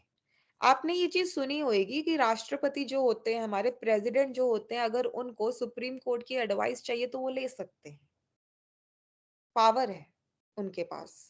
वो अपने किसको भेजेंगे, किसको भेजेगा, प्रेसिडेंट, अगर उसे सुप्रीम कोर्ट की एडवाइस लेनी होगी किसको भेजेगा, आर्टिकल 76 में किसके बारे में बात की गई है, आर्टिकल 76 में किसके बारे में बताया गया है, अटॉर्नी जनरल। अटॉर्नी। तो प्रेसिडेंट किसको भेजेगा, अटॉर्नी जनरल को बुलाकर बोलेगा कि प्लीज जाओ, सुप्रीम कोर्ट से मुझे एडवाइस चाहिए, उनके पास ये लेकर जाओ। ठीक है, तो एडवाइजरी जुरिस्डिक्शन होती है सुप्रीम कोर्ट की, कि वो प्रेसिडेंट को दे सकता है।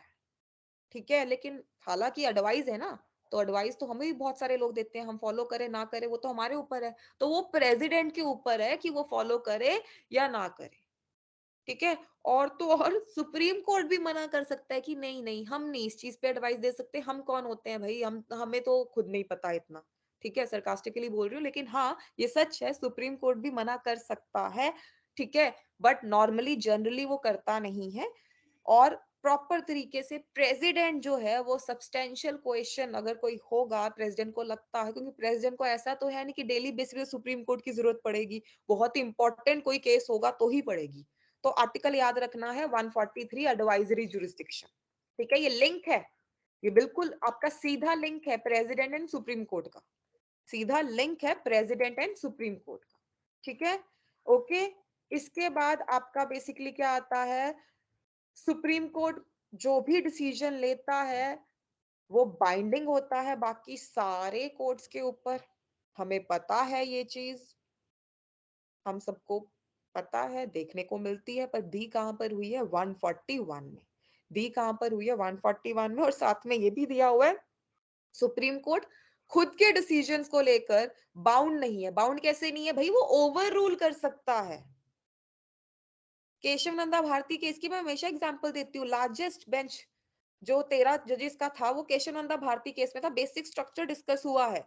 अब अगर केशव नंदा भारती केस की जो जजमेंट है उसको ओवररूल करना है तो लगा लो, 15 जजेस की बेंच बैठा लो, ओवररूल कर लो, पावर है।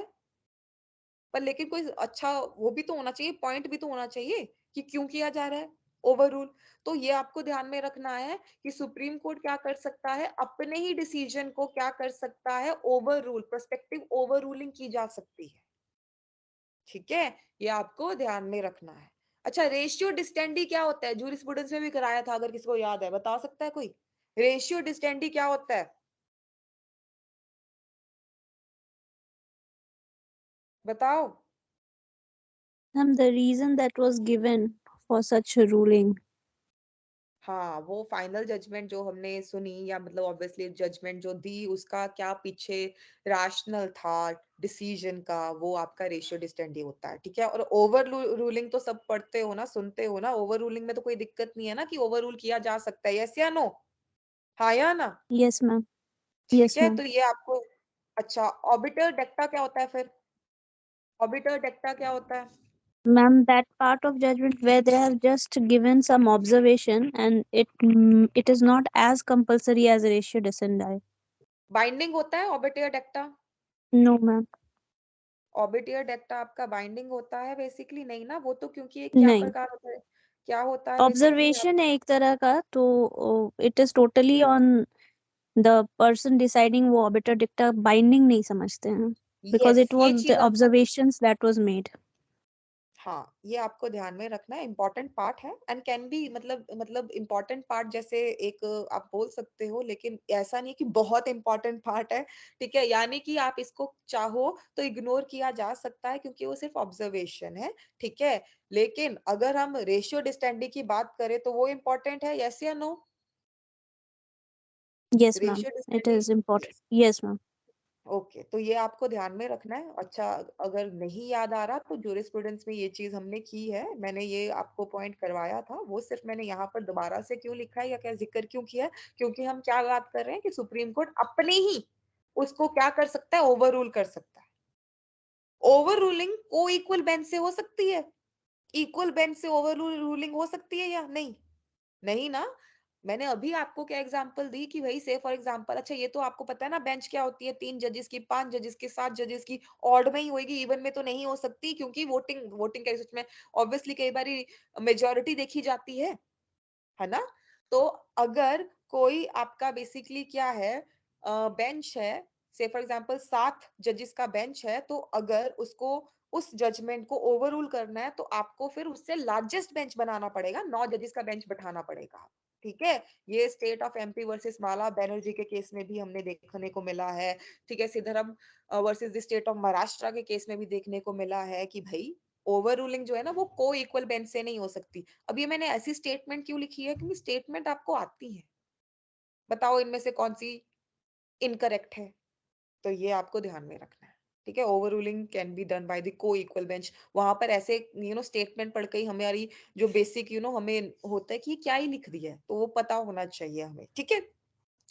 इसके अलावा आपका 142 सिंपल, जितनी भी डिक्री या ऑर्डर्स होंगे सुप्रीम कोर्ट के वो इन्फोर्सेबल होंगे, पता है हमें, ठीक है। बाइंडिंग होंगे सब में, ये भी पता है हमें। इट्स नॉट सो इम्पोर्टेंट, ठीक है। इसके आपको बस ये चीज, अच्छा एक लास्ट क्वेश्चन आप लोगों के लिए जो इम्पोर्टेंट है, जूरिसडिक्शन जो है सुप्रीम कोर्ट की या जो पावर्स है सुप्रीम कोर्ट की, क्या उसे बढ़ाया जा सकता है?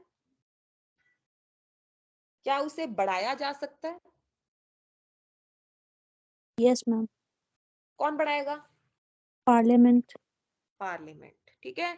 ये इंपॉर्टेंट है, ध्यान रखना इस चीज का कि भाई जो जुरिस्डिक्शन के बारे में हमने ऊपर इतना पढ़ा है ना, सुप्रीम कोर्ट का इतना कुछ पढ़ा, क्या उसे हम एनलार्जमेंट कर सकते हैं या बढ़ा सकते हैं उसको? तो जवाब है यस, ठीक है, जवाब है यस। सुप्रीम कोर्ट का जो ये है कि जुरिस्डिक्शन वगैरह जो है वो बढ़ाया जा सकता है, ठीक है, पार्लियामेंट कर सकता है। ध्यान रखना इस चीज का, ध्यान रखना इस चीज का, ये आपको। अच्छा, power of the Supreme Court to make rules, हाँ भाई है, अपने रूल्स तो वो बनाएगी ना, ठीक है, ऑब्वियसली रूल्स तो बनाने पड़ेंगे, सुप्रीम कोर्ट है, तो वो 145 में दिया हुआ है, ठीक है। Rules regarding the appeal, rules regarding the proceeding, rules regarding the enforcement of फंडा, मतलब कुछ भी रूल्स होगा तो रूल्स तो बनाने ही पड़ेंगे, बनाने का पावर है भाई, बनाने का पावर है। ओके, यहां तक क्लियर हुआ? एक बार ही बता दीजिए।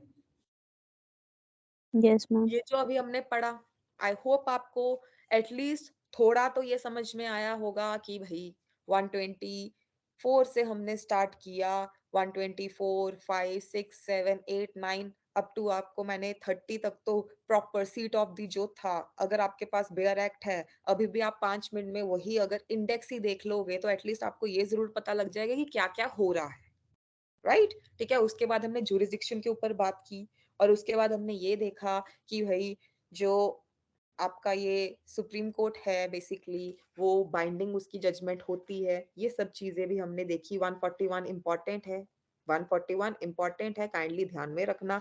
देखो 131 से ना आपका जो है 145 तक ही लगा लो, वैसे तो 143 है, ठीक है, एडवाइजरी जुरिस्डिक्शन तक, ये आपकी जुरिस्डिक्शन ही है सुप्रीम कोर्ट की, ये आपकी सुप्रीम कोर्ट की जुरिस्डिक्शन ही है जो दी हुई है, ठीक है। अब अगर आपको सुप्रीम कोर्ट के बारे में एक अच्छा खासा आइडिया लग गया, तो फिर स्टेट की जो जुडिशरी है ना उसमें आपको ज्यादा दिक्कत आती नहीं है। सेम जैसे कि मैंने आपको यूनियन के टाइम पर बोला था कि अगर यूनियन आपको समझ में आ गया एग्जीक्यूटिव, तो आपको स्टेट का एग्जीक्यूटिव करते हुए ज्यादा दिक्कत नहीं आएगी। अब मैंने समझ आ गया से मेरा मतलब क्या होता है कि याद हो गया, मैं ये नहीं बोल रही हूँ, ठीक है, पर समझ आ गया से मतलब क्या होता है कि एटलीस्ट आपको बेसिक इसमें ये जरूर पता लग गया कि ये चीजें है, ठीक है, इस तरह से चीजें दी हुई हैं। ओके, तो अब जैसे कि हमने यूनियन में ऊपर पढ़ा, यूनियन में ऊपर पढ़ा, तो वैसे ही आप क्या करोगे, अभी स्टेट की जुडिशरी में पढ़ोगे, क्या करोगे, स्टेट की जुडिशरी में पढ़ोगे, ठीक है। तो आपको पता है कि बेसिकली क्या होता है, स्टेट में हाई कोर्ट होता है, क्या होता है, हाई कोर्ट होता है, ठीक है। करंटली हाई कोर्ट्स कितने हैं बेसिकली हमारे, बता सकता है कोई? लिखे ही हुआ है वैसे तो, कितने हैं करंटली हाई कोर्ट्स, कितने हैं हमारे, लिखा ही हुआ है सामने, देखकर ही बता दो। 25. यस, 25. सबसे पहला बेसिकली जो था फर्स्ट हाई कोर्ट कहाँ पर था, कैलकाटा में, है ना, ये सबको पता है, पता होना चाहिए। कैलकाटा, अंग्रेजी आए वही लेकर आए ये सब चीजें, हाई कोर्ट्स नाम की एक जो हम चीज आज तक सुनते आ रहे हैं। तो सबसे पहले हाई कोर्ट कहाँ पर बना था, कैलकाटा में। उसके बाद Bombay and Madras high court, क्योंकि अंग्रेजों की मेन प्रोविंस ही ये 3 होती थी पहले, है ना, ठीक है। टोटल हाई कोर्ट पहले 24 थे, 2019 से 25 हो गए, ठीक है, ओके, क्योंकि अमरावती हाई कोर्ट बना है। अच्छा, main important question, Delhi is the only union territory which has separate high court.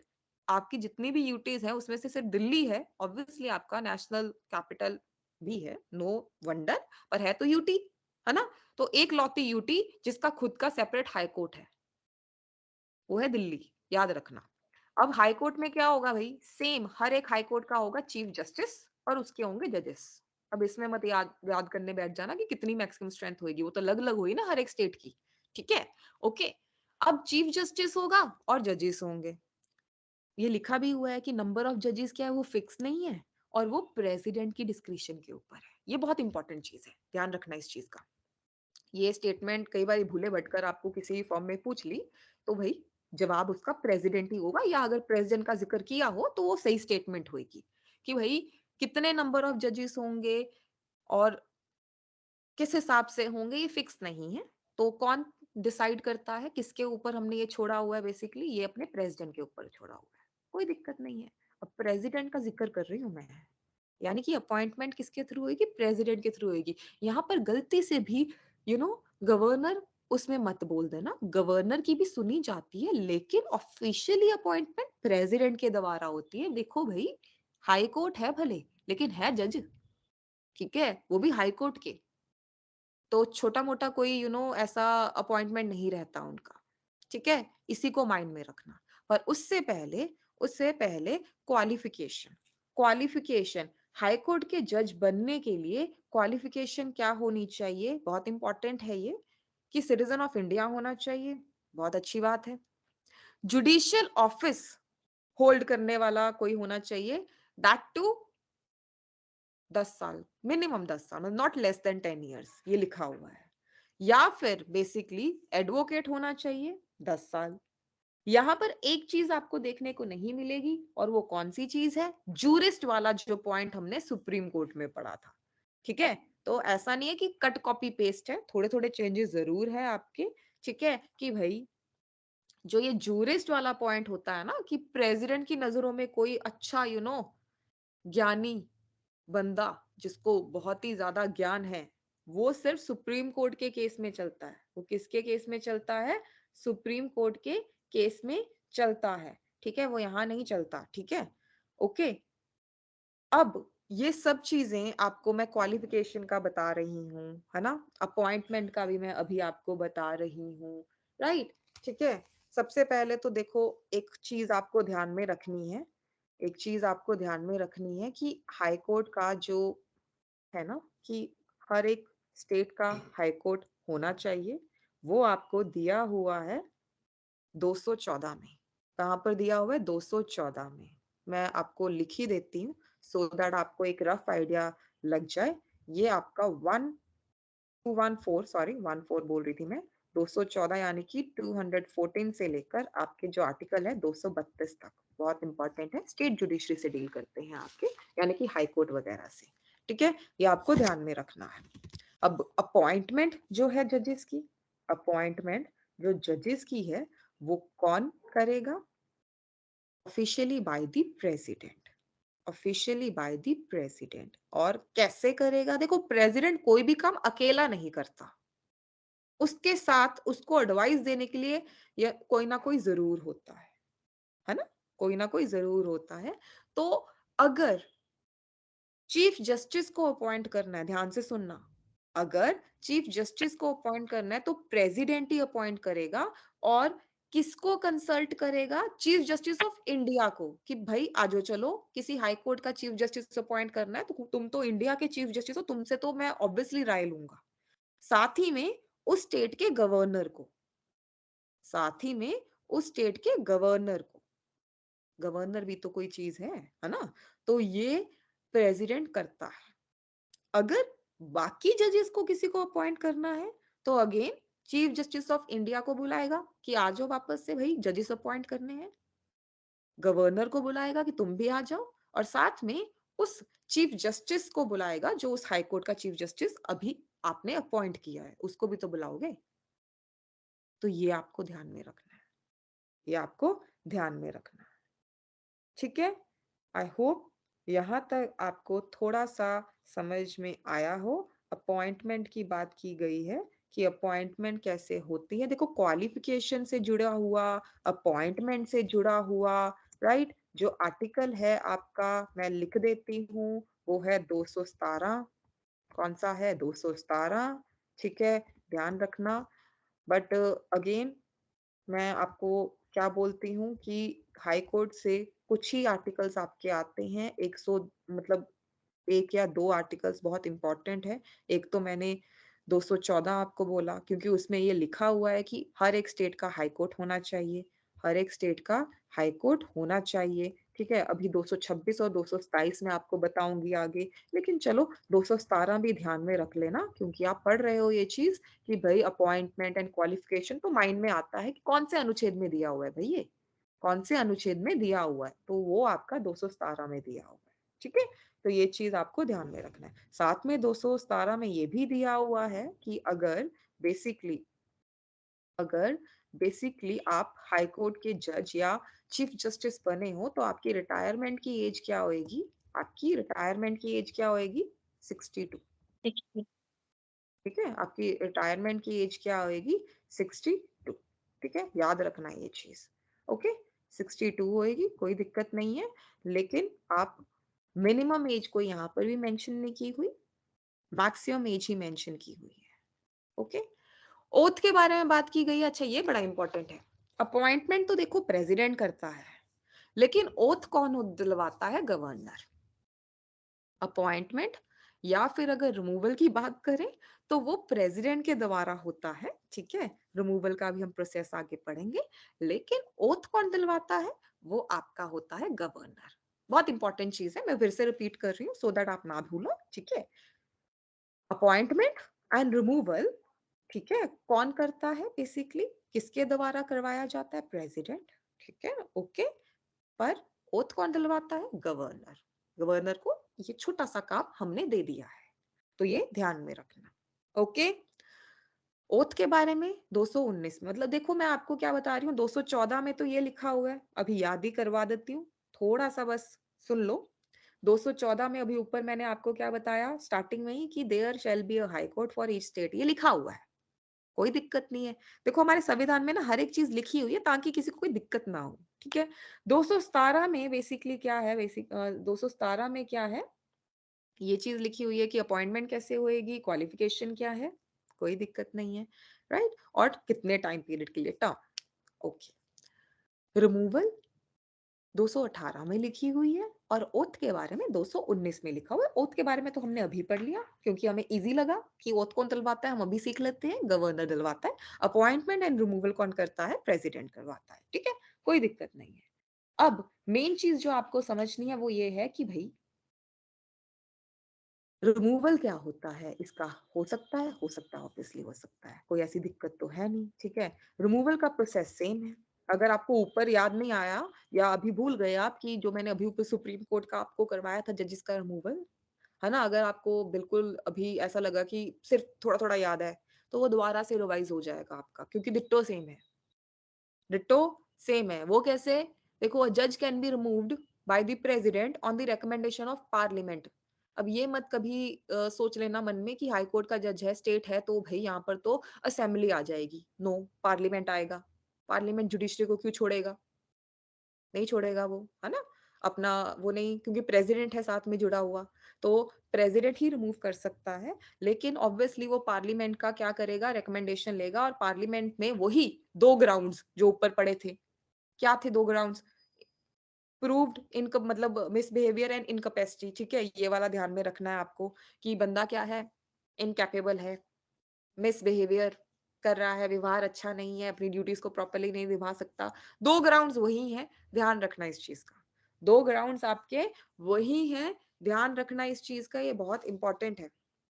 ये बहुत इंपॉर्टेंट है। इनफैक्ट अगर 218 आप देखोगे ना, अगर आप 218 देखोगे ना, तो वहां पर पता है क्या लिखा हुआ है कि भाई आप कृपा करके 124 दोबारा से पढ़ लीजिए, क्योंकि जो वहां पर लिखा हुआ है वही हम यहाँ पर अप्लाई करेंगे। ये तो मैंने सारा वही लिख दिया है सो दैट आपका रिवीजन हो जाए कि भाई सेम चीज अगर आपको रिमूव करना है तो किसी भी हाउस में आप क्या कर सकते हो? इनिशिएट कर सकते हो। यहाँ पर मैंने और डिटेल लिख दी थोड़ी सी कि अगर लोकसभा में रिमूव करने की बात करनी है तो आपको 100 लोगों का अप्रूवल चाहिए, राज्यसभा में करनी है तो 50 लोगों का अप्रूवल चाहिए। अगेन कमेटी बैठाई जाएगी, कमेटी बैठाई जाएगी, इन्वेस्टिगेट किया जाएगा, वही 3 लोगों की कमेटी मैंने बताया ऊपर कौन-कौन होंगे, ठीक है? अगर उस कमेटी ने बोल दिया गिल्टी, तो फिर क्या होगा? स्पेशल मेजॉरिटी वही 2/3 मेजॉरिटी से एक हाउस से पास होगा और दूसरे हाउस से पास होगा। अगर हो गया ऐसा तो रिमूव्ड, तो रिमूव्ड।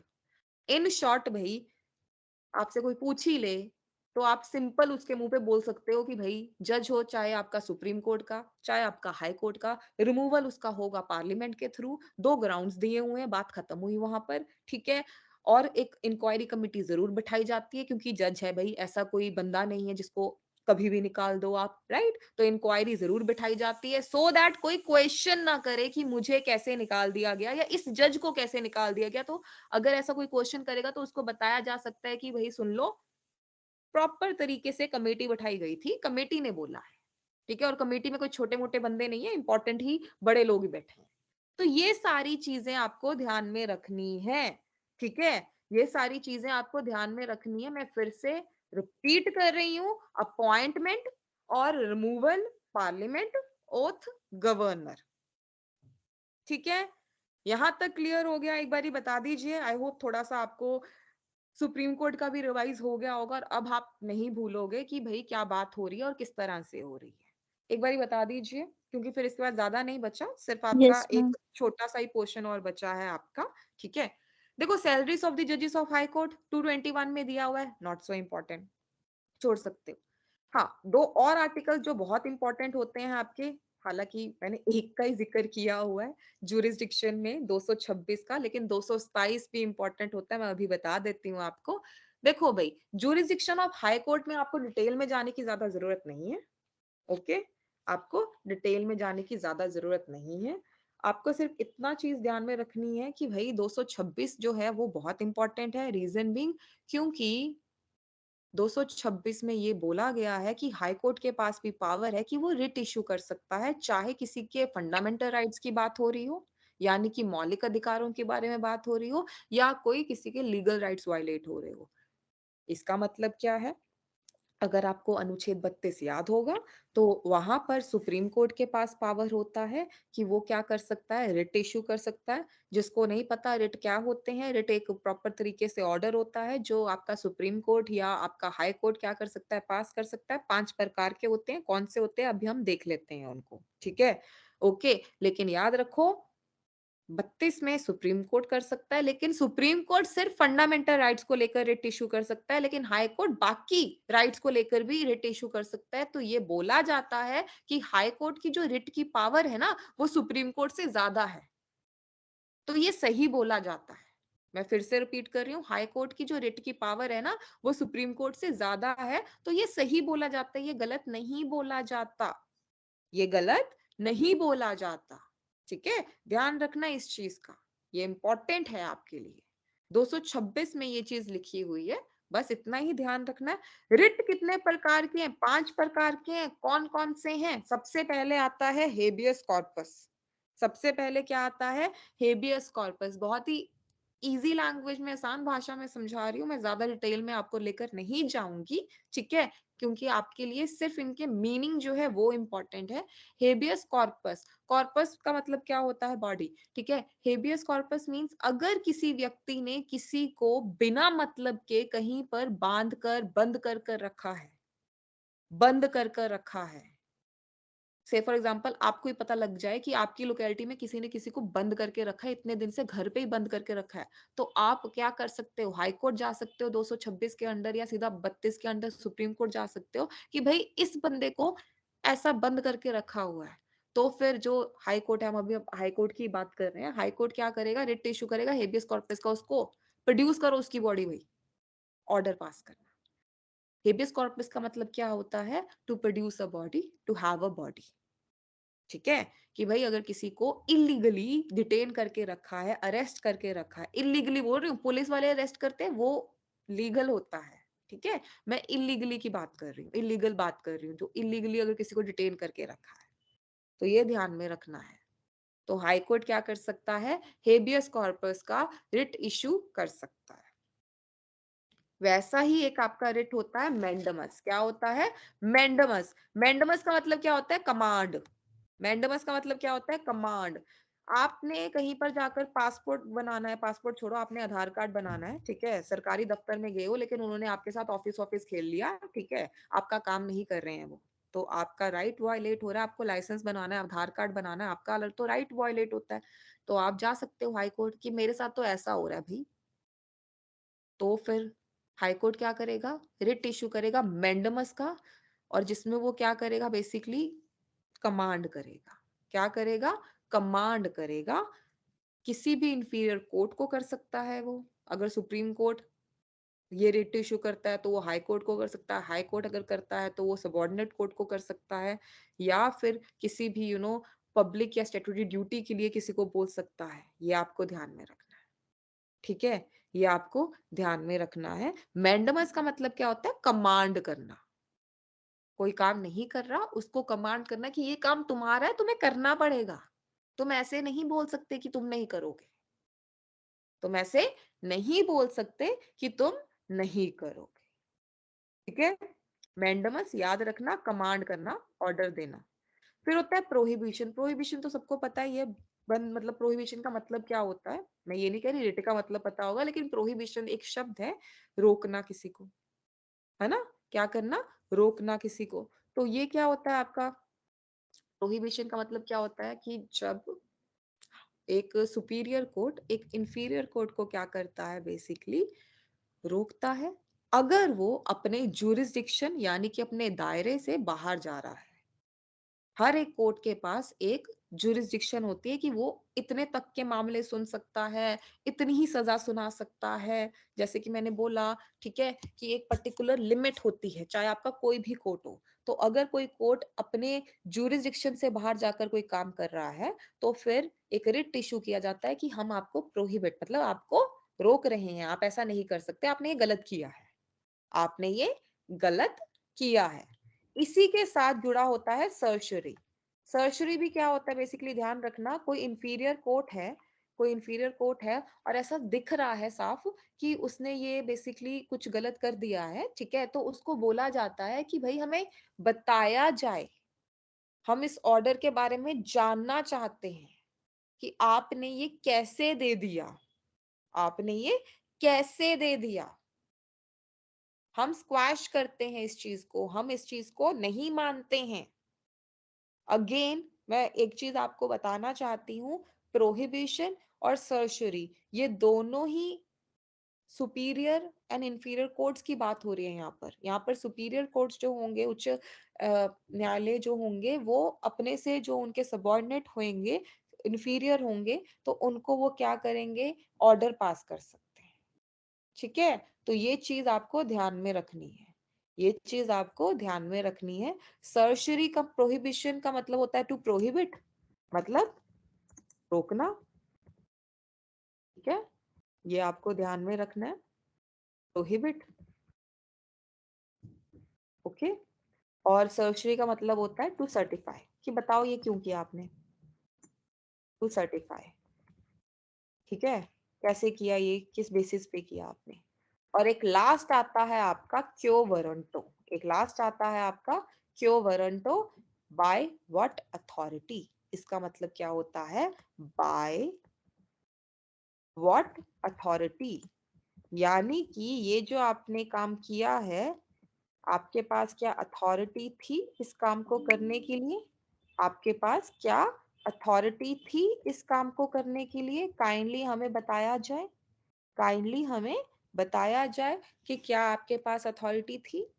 किसी पब्लिक ऑफिसर ने कोई काम कर दिया, उसके पास उसकी अथॉरिटी नहीं थी और किसी ने कंप्लेन कर दी, किसी ने रिट डाल दिया कि भाई हम हाई कोर्ट के पास जाकर रिट लेकर आते हैं भाई, तो हाई कोर्ट फिर ये पूछेगा कि क्या तुम्हारे पास ये था, तो ये पब्लिक ऑफिस के अगेंस्ट रिट इशू किया जाता है। ये याद रखना, ये पब्लिक ऑफिस के अगेंस्ट रिट इशू किया जाता है कि भाई कहाँ से ये काम, क्यों, कैसे कर लिया, तुम्हारे पास ये अथॉरिटी थी, किसने दी।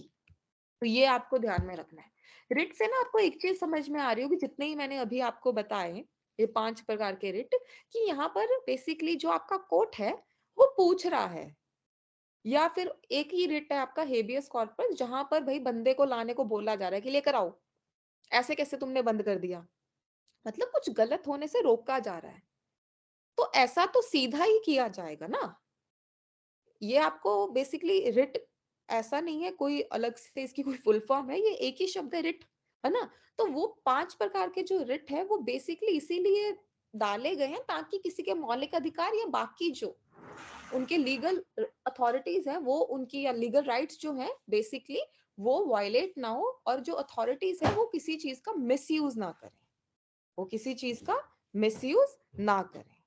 ठीक है, यहाँ तक आई होप आपको ये 5 रिट्स थोड़े से समझ में आए होंगे एटलीस्ट आपको ये, क्योंकि ओरिजिनल जुरिस्डिक्शन में ही है आपके, कि जो आपका ये बेसिकली हाई कोर्ट है उसके पास ये पावर है कि वो रिट इश्यू कर सकता है। रिट कभी भी आपके ये सेशन कोर्ट या सीजीएम या मजिस्ट्रेट के ये नहीं, सबऑर्डिनेट कोर्ट नहीं इश्यू करते, ये आपका हाई कोर्ट ही करते हैं।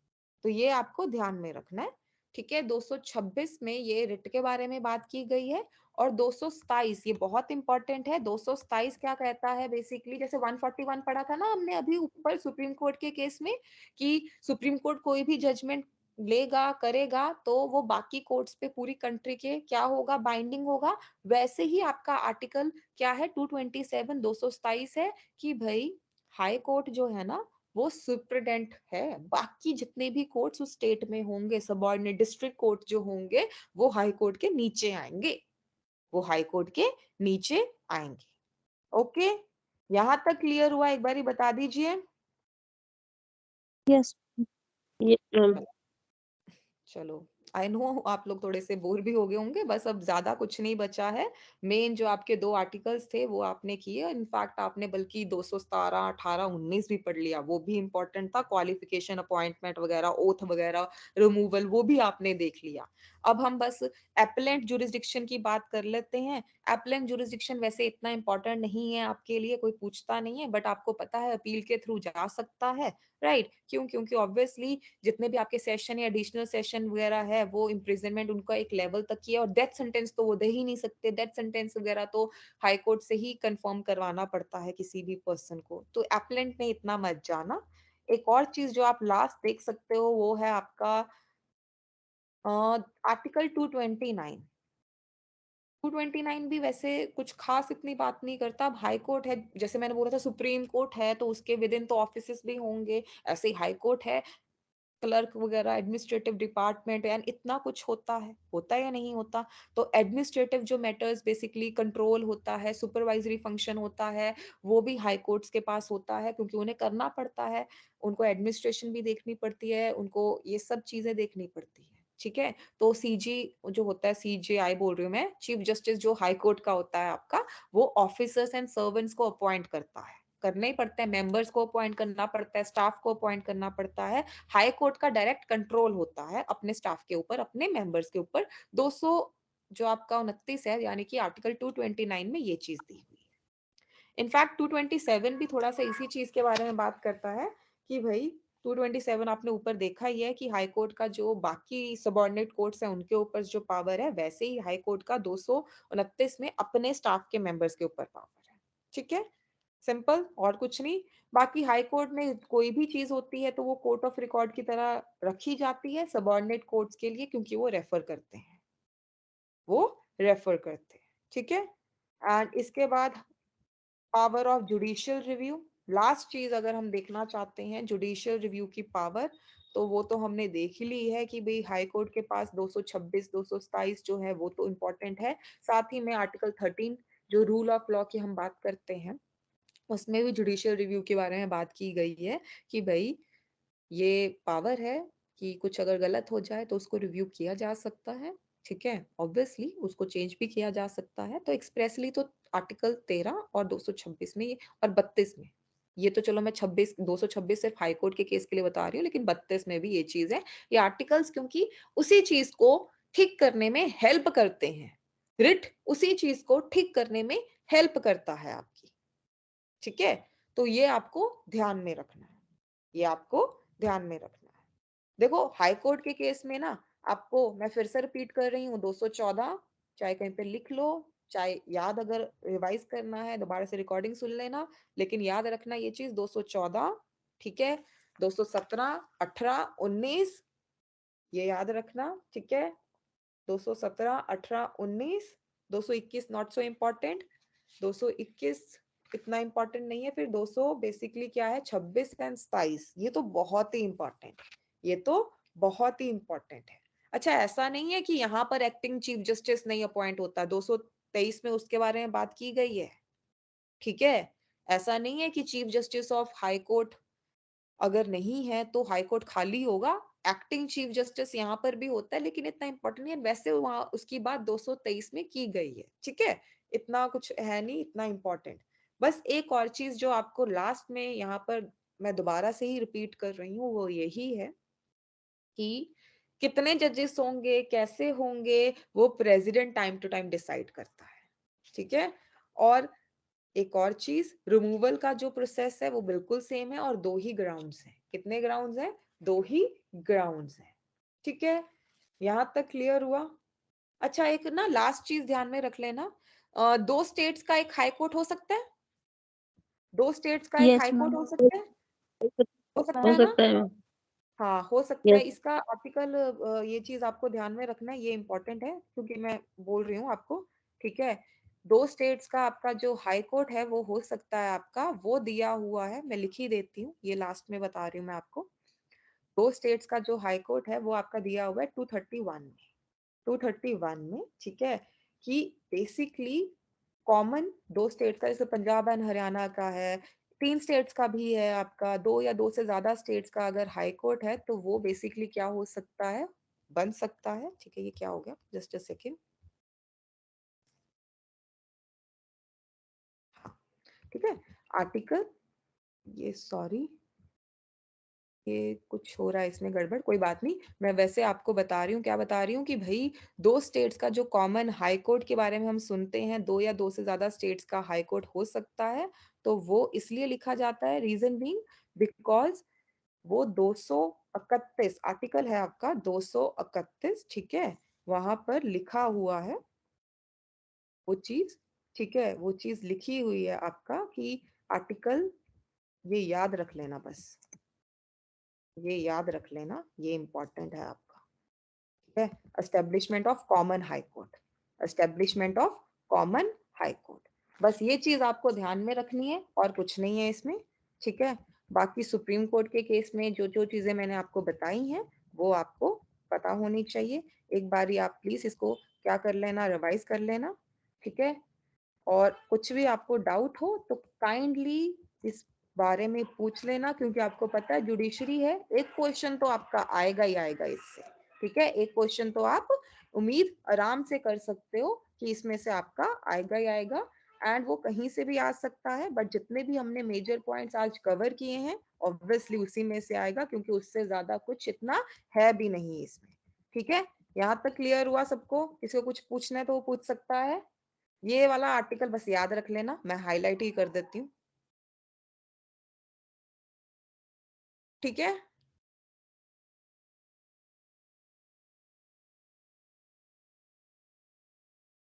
यहाँ तक क्लियर हुआ? एक बारी बता दीजिए, कुछ पूछना है तो पूछ सकते हैं। Yes, ma'am. Yes, ma'am. ठीक है, यस मैम। तो कल हम अपने बहुत इंपॉर्टेंट 2 और टॉपिक्स करेंगे। काइंडली प्लीज ध्यान रखना, कल हम इमरजेंसी के बारे में बात करेंगे और इलेक्शन कमीशन के बारे में बात करेंगे। ठीक है, देखो मैं सेंटर और स्टेट्स का जो एक कनेक्शन है वो मैं अभी नहीं करवा रही हूँ, उसका एक रीजन है, मैं परसों ही क्लास में कराऊंगी, क्योंकि जब हम सेंटर और स्टेट का इलेक्शन की बात करते हैं ना, ध्यान से सुनना, तो हम वहां पर फिर ये भी देखते हैं कि इमरजेंसी का इफेक्ट क्या होगा, तो उससे पहले इमरजेंसी तो समझनी चाहिए ना हमें क्या होगा, है ना, इमरजेंसी तो हमें पता होनी चाहिए क्या होगा। तो वो हम परसों की क्लास में करेंगे। पहले कल हम इमरजेंसी की प्रोविजन और इलेक्शन कमीशन बहुत इंपॉर्टेंट है आपके लिए, वो हम कवर करेंगे। ठीक है, तो प्लीज काइंडली ये रिवाइज कर लेना आप लोग, कोई दिक्कत हो तो पूछ लेना मुझसे। ठीक है, done? Done Yes, ma'am. ma'am. Okay, Thank thank you, you. ma'am. Good night, okay, ma'am. Good night.